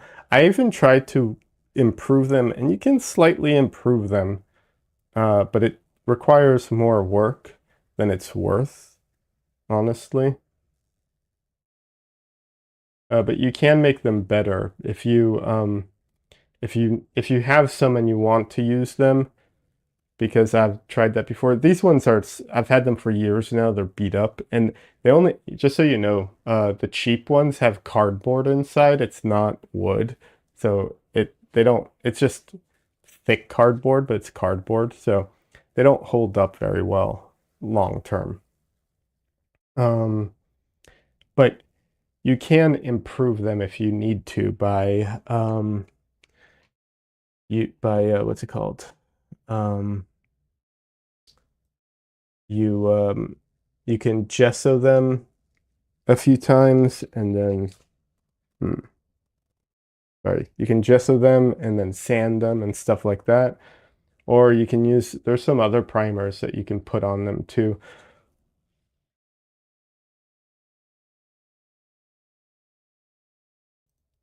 I have used oil primer on them before and done that, but it's a lot of work. This says, I bought the very expensive big wood panels at fancy art stores. I'm scared to use them and mess them up. Haha. That's how I feel about that's exactly how I feel about my copper panel. That's why I haven't used it, which I think is very funny, you know.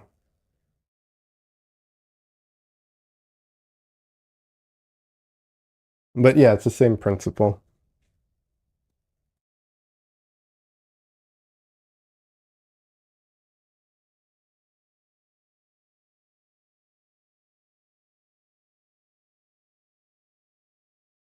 It's also like I don't want to just use it on a study. I want to use it on something important, right? And that's honestly, that's a surefire way, in my opinion, to mess it up. Because anytime I put pressure on myself for a painting like that, that's when I mess up. That's when I can't. That's suddenly when I have the hardest time, painting, and I'm like the mo like it, because it's that pressure, it's that like all of that is actually makes me worse. Um, it's there's a I don't know how true this is, but there's a what's it called? Not a proverb, but a I don't know what the right example, but I don't know that it's a true, like a real example. But the idea is like, someone's teaching someone how to what's it called? Kayak, and they tell them to, watch for the stone in the middle of the river and to avoid it. And because they're so focused on it, they end up crashing into it. So by focusing on the thing, you actually end up, doing it a lot of times. Yeah. The trick is to try is, to not worry about it and not focus on it, and then it turns out better. But it is hard to do sometimes, for sure. That's why I like destroying my paintings with the, what's it called, with the brayer, and then, repainting it all, because um, it takes a lot of that pressure off, and it makes so I don't worry about getting everything right, and I don't worry about like not ruining something because, well, I a lot of times ruin it on purpose. And so then I have to save it from being ruined. And clearly I can do that. So, not a big deal, right? That's the psychology behind it, at least for me personally.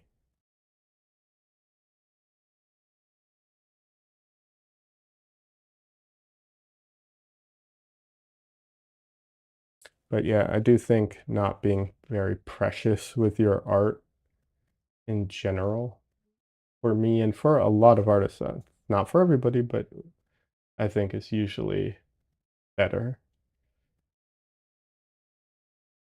You can be precious with it when it's done and when someone else owns it. Then it's precious, you know? I don't know.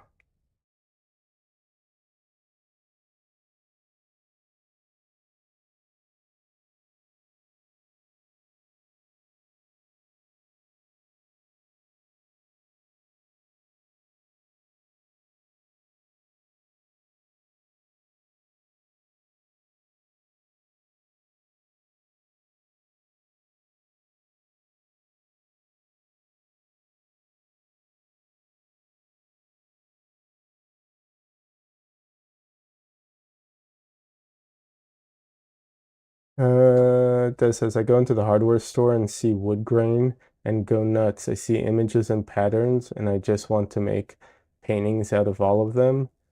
I sometimes buy wood pieces and then they sit untouched. I really need to just play around with them. Yeah, you do. Especially if you have ones that you haven't touched, especially if you're getting them from the hardware store. Like, I know wood can be expensive even at the hardware store, but I mean, come on, it's just hardware store wood. Like, just, you know, who cares? You can buy more. There's going to be more and more and more. Just start playing with it. Like, I don't want to say that it's cheap, but because I know it's not like super cheap, but I mean, it's not, it kind of is cheap, comparatively. So you can always get more. Just go for it.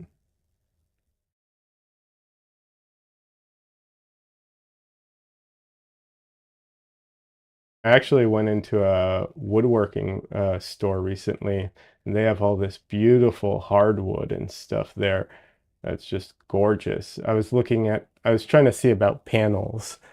I ended up buying a 4 by 8 foot panel from Home Depot yesterday, um, so that I can, chop it up and prime it and, paint on it because I'm starting to run out of panels in general. So I had to buy something. Let's see. This says I was at an art thing, and the only piece that got my attention were the wood things that appeared stained and burned. It was all men who stopped to look. Sure.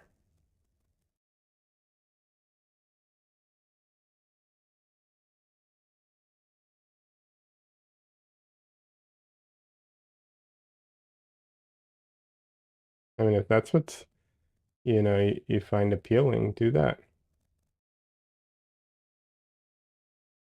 And that's not true, depending on, I mean, women are gonna, women like that stuff, like woodwork stuff too. The one, I think it's mostly women who like that, that woodworking where you like burn it with electricity, which is super dangerous. Don't do it, by the way. But I think it's mostly women who are into that. So I could be wrong, but I think it was. So, it just depends on the style.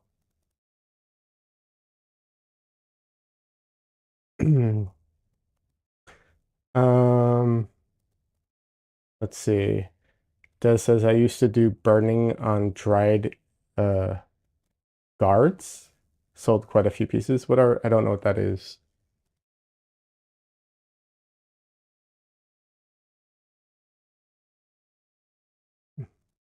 Did I misunderstand? Is it not guards? Is it something else?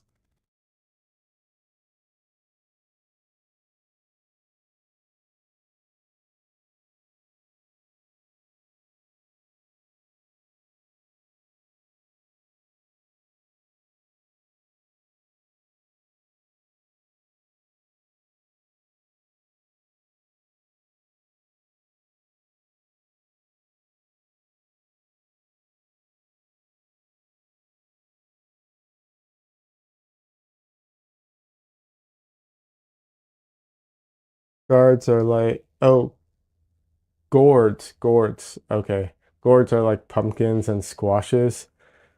But after they're dried into hard shells over a year. Got it. I misunderstood. I'm like, yes, that makes sense.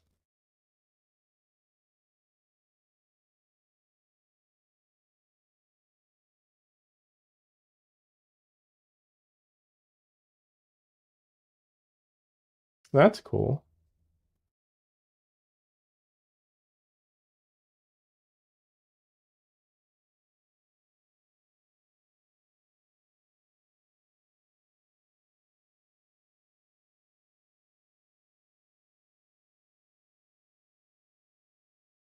Yeah, I think you should do some stuff on wood.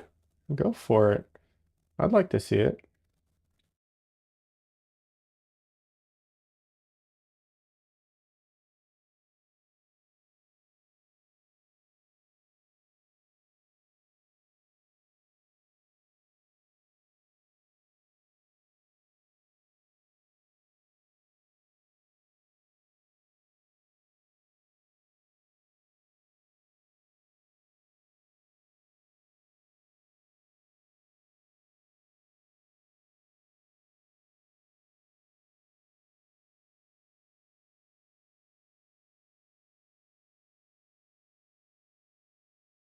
You'll put some pieces out and do something. Yeah. The good thing about wood is that you don't have to wait for it to dry like with gourds, you know?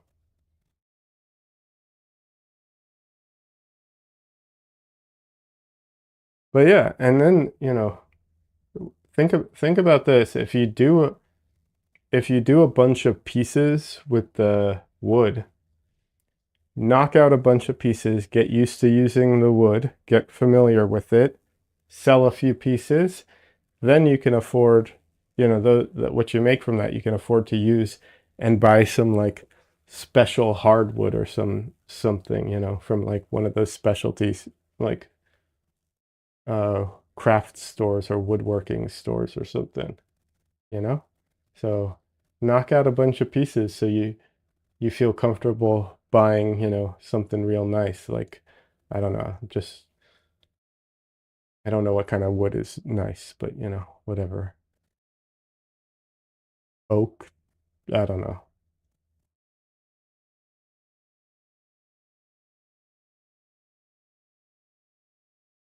Maple, maybe?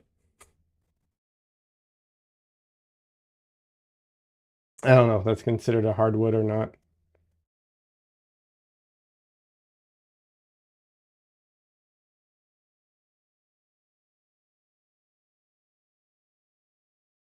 I just know you're in Canada.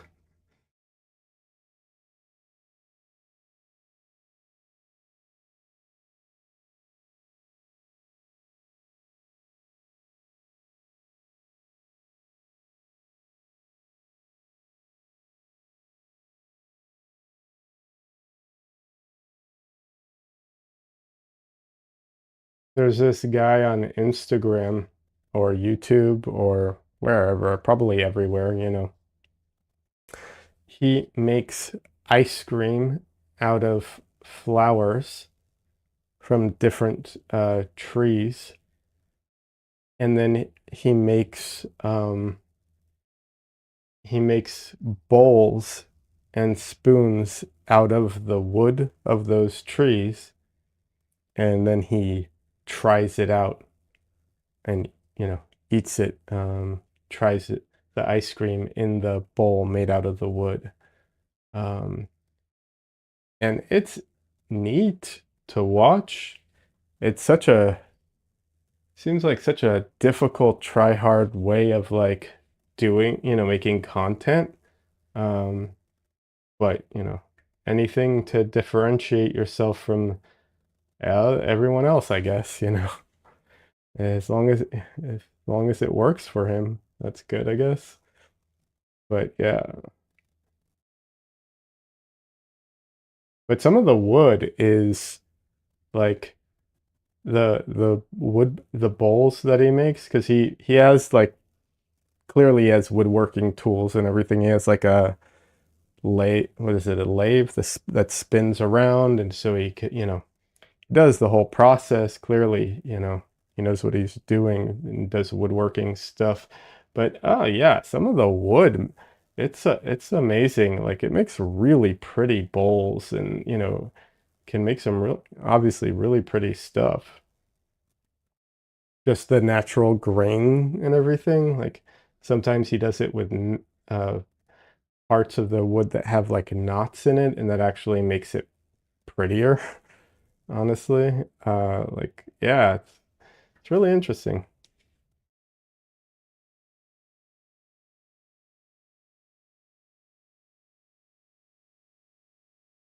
But yeah, I am going to, like I said, I'm working on my vlog of, the Portrait Society, and I am also, um, well, I'm not working on it yet, but I'm preparing, getting things set up so that I can do uh, some video and, some videos with the how to, make your, what's it called? Your own frames and all that. So that's why all the woodworking is top of mind.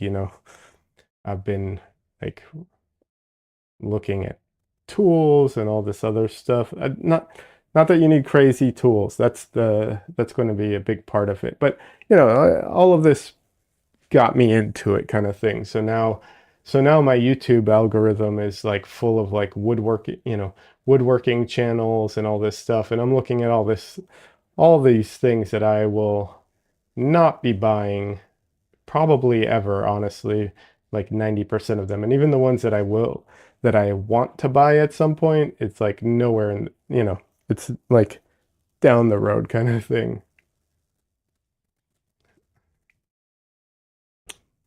That says looking forward to the vlog. Yeah, it's going to take a little bit. I'm working on it. I really need to find out. There's one piece of audio that I want to use, and it's a, it's from a TV show, it, um, but it's from a, what's it called? Um, but the original music is in the public domain. I just don't know if the version from the TV show, if they make an issue out of it or not. Um, so I don't know. I don't know if I can I don't know if I can upload it with the music and just test it before, because YouTube does a test to make sure that things are okay. Um, I've never had it come back with any issues because I only use my stuff that my own stuff, or the music that I use is stuff that like I bought a long time ago for like cheap. But yeah, I don't know. I really, really, really want to use that one piece of music. It's not the most important thing about the vlog, but it's gonna kind of not dictate the tone of the whole thing, but it's gonna dictate like the structure of it a little bit. I don't know.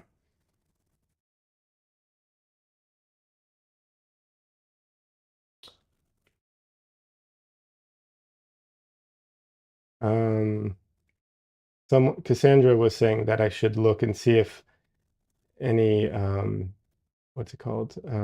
Orchestras, government orchestras, played it, played that piece of music. And then it might be that might be in the public domain, but I haven't had the time to search for it.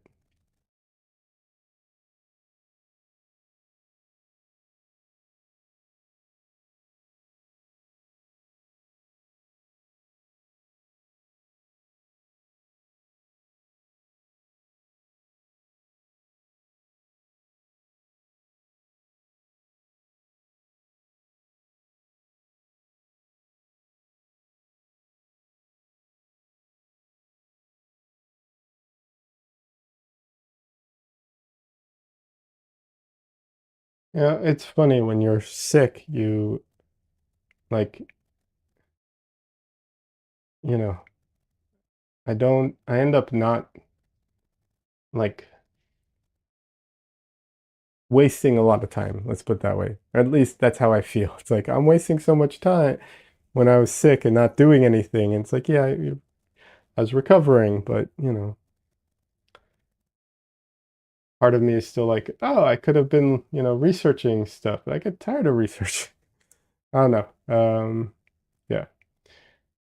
So I have a lot of catching up to do, but we'll see how fast I can get things done. But I'm not going to rush it too much.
But yeah, the convention was a lot of fun, and if it's something you can afford, I do recommend it. However, um, you know, I I would go with it with I, I would caution people to go to it with the right type of expectations. Um, so it kind of depends on what you want to get out of it.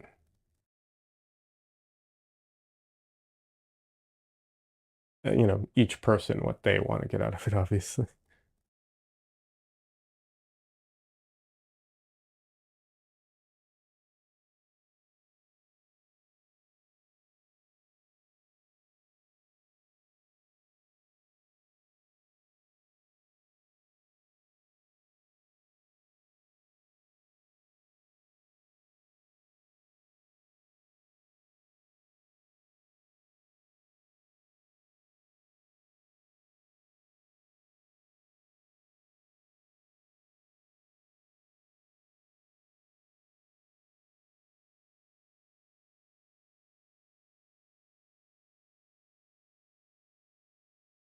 But there are also other what's it called? Conventions or, conferences. And I do want to try making it to some of the other ones. Um,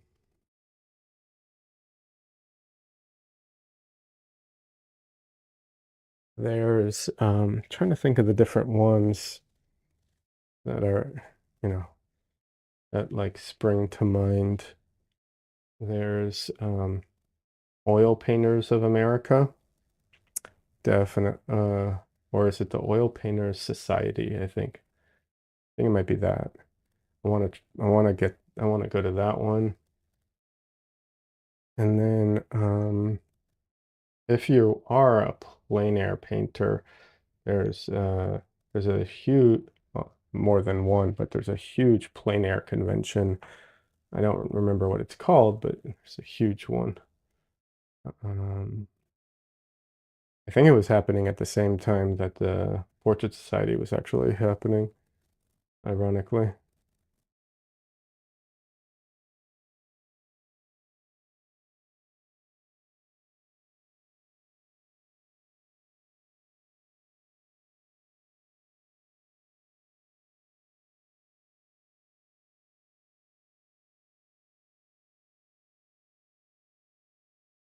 Um, there's also another, what is it, ARC? I'm on the fence about them. They recently, um, can't remember what ARC stands for. Obviously it stands for something. I just can't remember off the top of my head. Um, they recently had a bit of a controversy because one of their paintings, that won, or can't remember if it won first place or just got real high, was an AI painting that the person, you know, painted over once it won. So what they did was they entered an AI image, and then once it won and they have to ship it, you know, they painted it, and it's debatable because I don't know if we know for sure. They either printed it and painted over it, or they just painted it. Either way, you know, not great. Not a great look.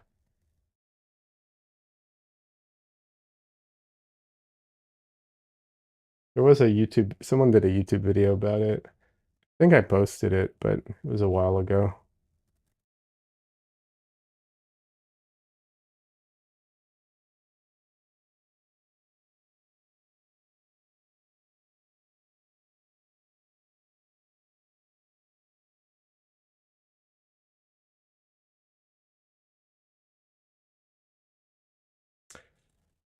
Des says not great. Yeah, no, it wasn't great. And the thing too was, if I remember correctly, they didn't immediately First of all, it was kind of embarrassing because, the judges picked it, but then also, you know, um, they didn't see that, like, they weren't a perfect, and the photo and the painting are not never going to be like a perfect match, but usually you can tell, like, oh, it's just slight color differences because the photo just reproduces the colors slightly different.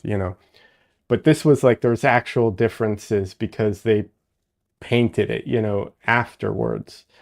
Um, so there's actual differences, and they didn't notice that either, from my understanding.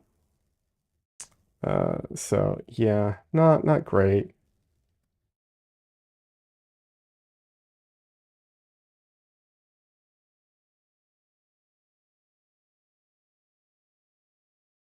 And I think it took them a long time to reverse their decision. If they even did, I don't remember if they did or not.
I'll be honest, I wouldn't mind going to the plein air convention, even though like I'm terrible at plein air. But that would be, you know, purely for the fun, right? Like uh, that that's what it would be for, just for the fun of it kind of thing.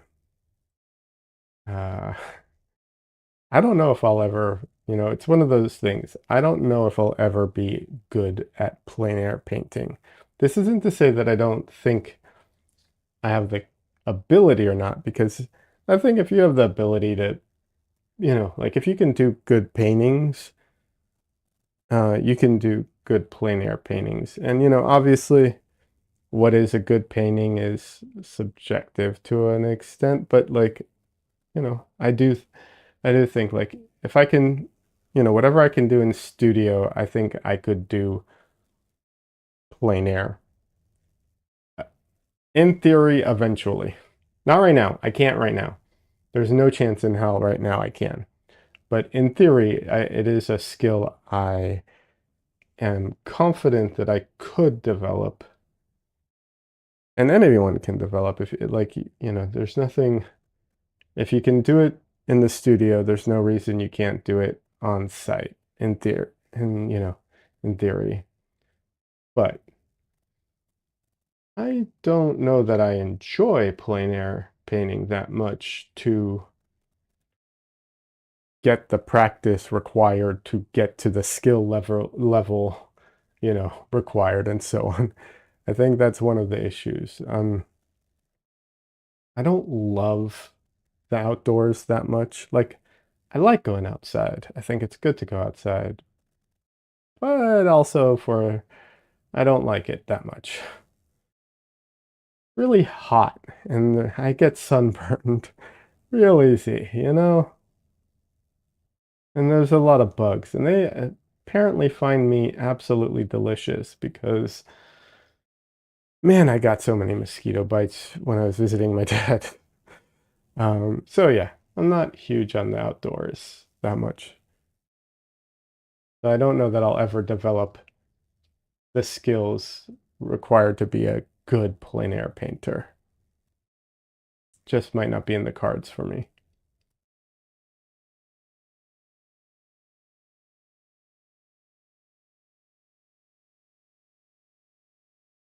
There was another thing I heard, and I don't know how true this is, but I heard that a lot of artists are having eyesight issues, the ones that go plein air painting, because they're outdoors and they don't use they don't wear sunglasses when they're painting. Yeah, I don't know how true that is, but that freaks me out a bit, I have to say.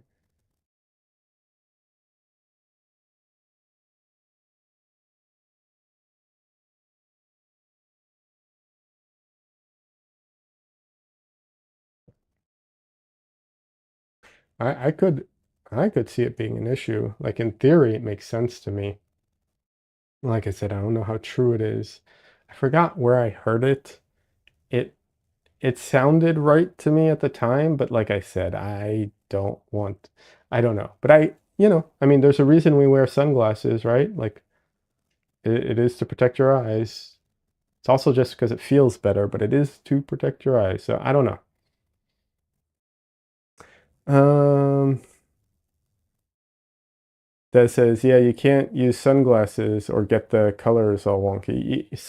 You can't use sunglasses, and you can't because yeah, you'll get the colors all wonky, but you'll also get you'll also get the values wrong too,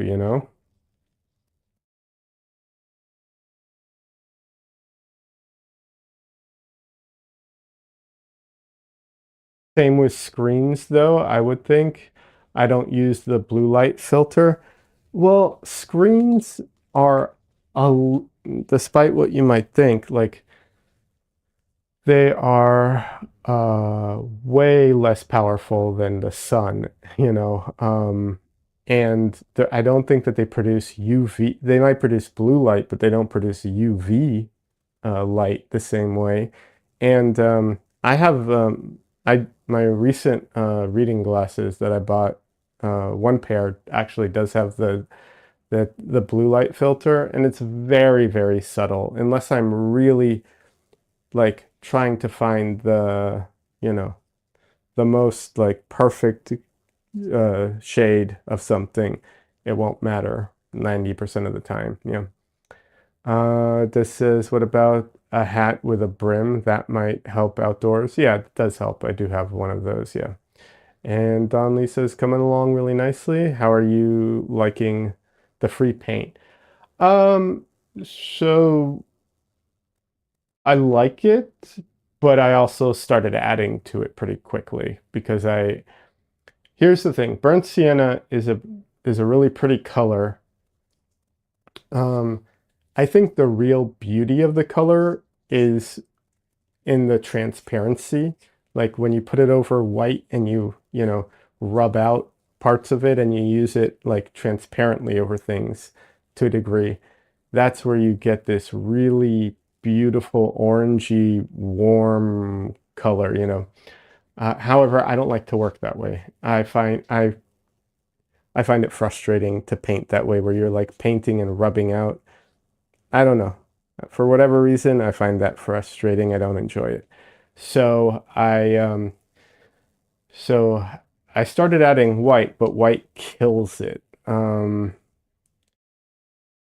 says, yes, when I used it, I liked thinning it. Yeah, and from other people I've seen, that's when it's at its prettiest. You know, that's when it shines the most. And um, but I don't like it. I don't like doing that. It's not that I don't like the color, I just don't like doing that. So I added white. White really kills it. So I added yellow, and that actually gets really close to what it is when you rub it out. Um, so I'm using a lot of yellow in it, bismuth yellow. And then I added black to get some of the areas even darker because it couldn't get dark enough. And the black does desaturate it. I don't know, I'm not sure you can see it on the screen, but these areas are definitely desaturated. And that's okay because that is the background, so I don't mind like pushing it back and really desaturating it. And then for the other areas where I want it darker but not desaturated, I've been using my red and blue, my rose and phthalo, and adding to it just to push it a bit darker, but still keep it, the rose still brings some of that warmth to it. You know, it's not perfect because like I'm basically using my palette plus this color, but you know, it's clearly pervasive in all of the paint. So, you know, it's a it's a nice experiment. I don't know how much I will use it otherwise, you know. Maybe I'll sell the paint or something. I don't know. Let's see. This says you need one of those entire beekeeper outfits to combat the bugs, the sunlight, etc. Maybe add ice packs to the pockets, lol. Yeah, no, absolutely Des. I am not built for the outdoors, you know? I can't help it. I am not built for the outdoors too much. Some people are, some people aren't. You know, it's all good. It's one of those things where I sorry, my computer was doing something weird. Yeah, I don't know.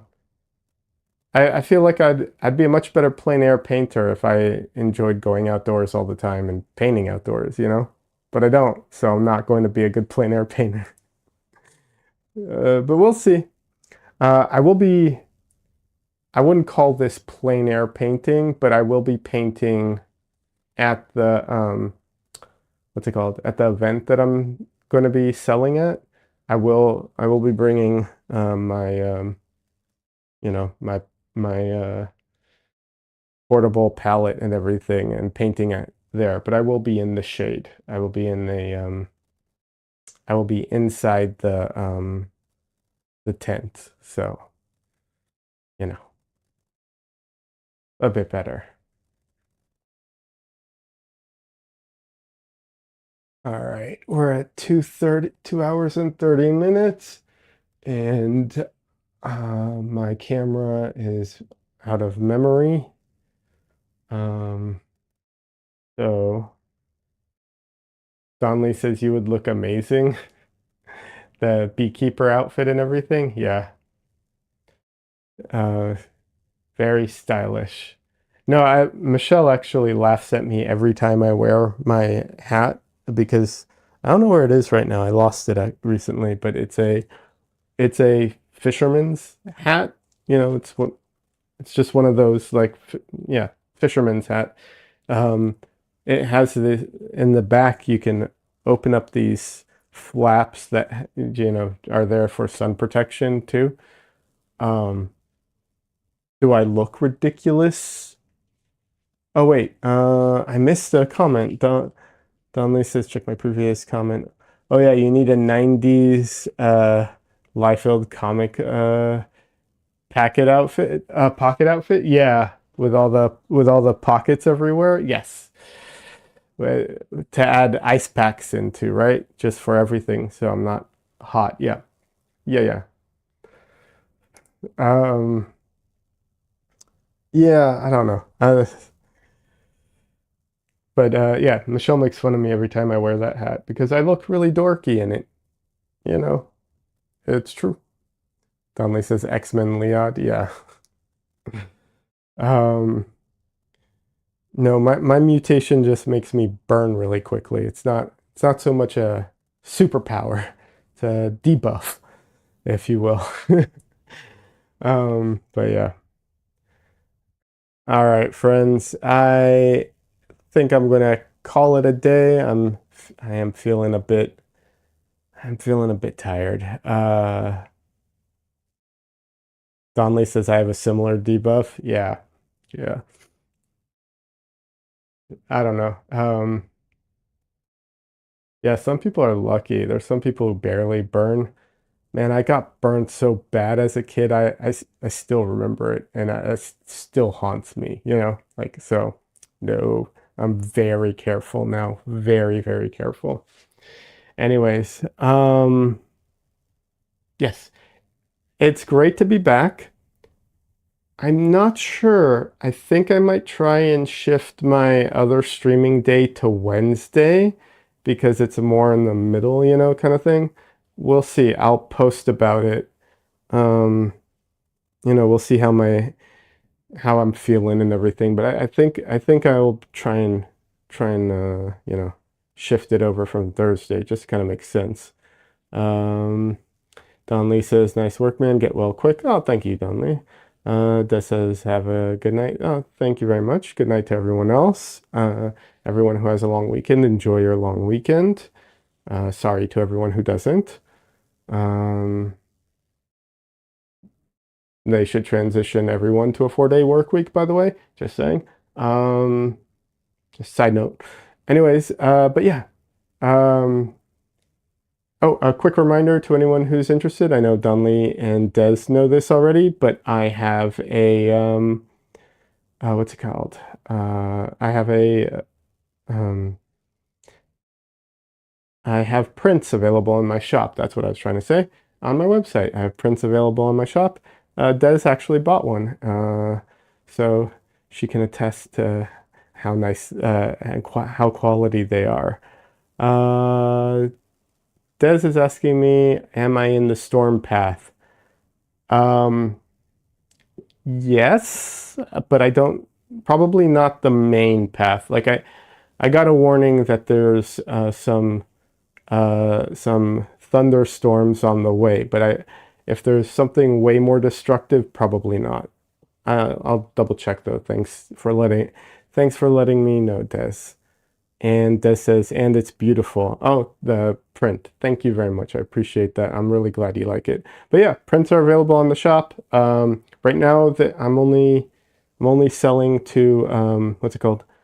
To United States. But if you are outside of the United States, message me and we can work it out. It's just setting up the shop for it is way more complicated. But if you're outside of the United States, message me and we can work it out. Yeah. Donley says go to Liad's shop and check it out. Something like I try. Yeah, absolutely. And yes, it's liad.com. It should be pretty easy. Anyways, yeah, that's it. Have a good one. It's good to be back. This was a lot of fun. I'm glad I finally was able to stream and get back to it. So have a good one, everybody, and hopefully see you Wednesday. Bye.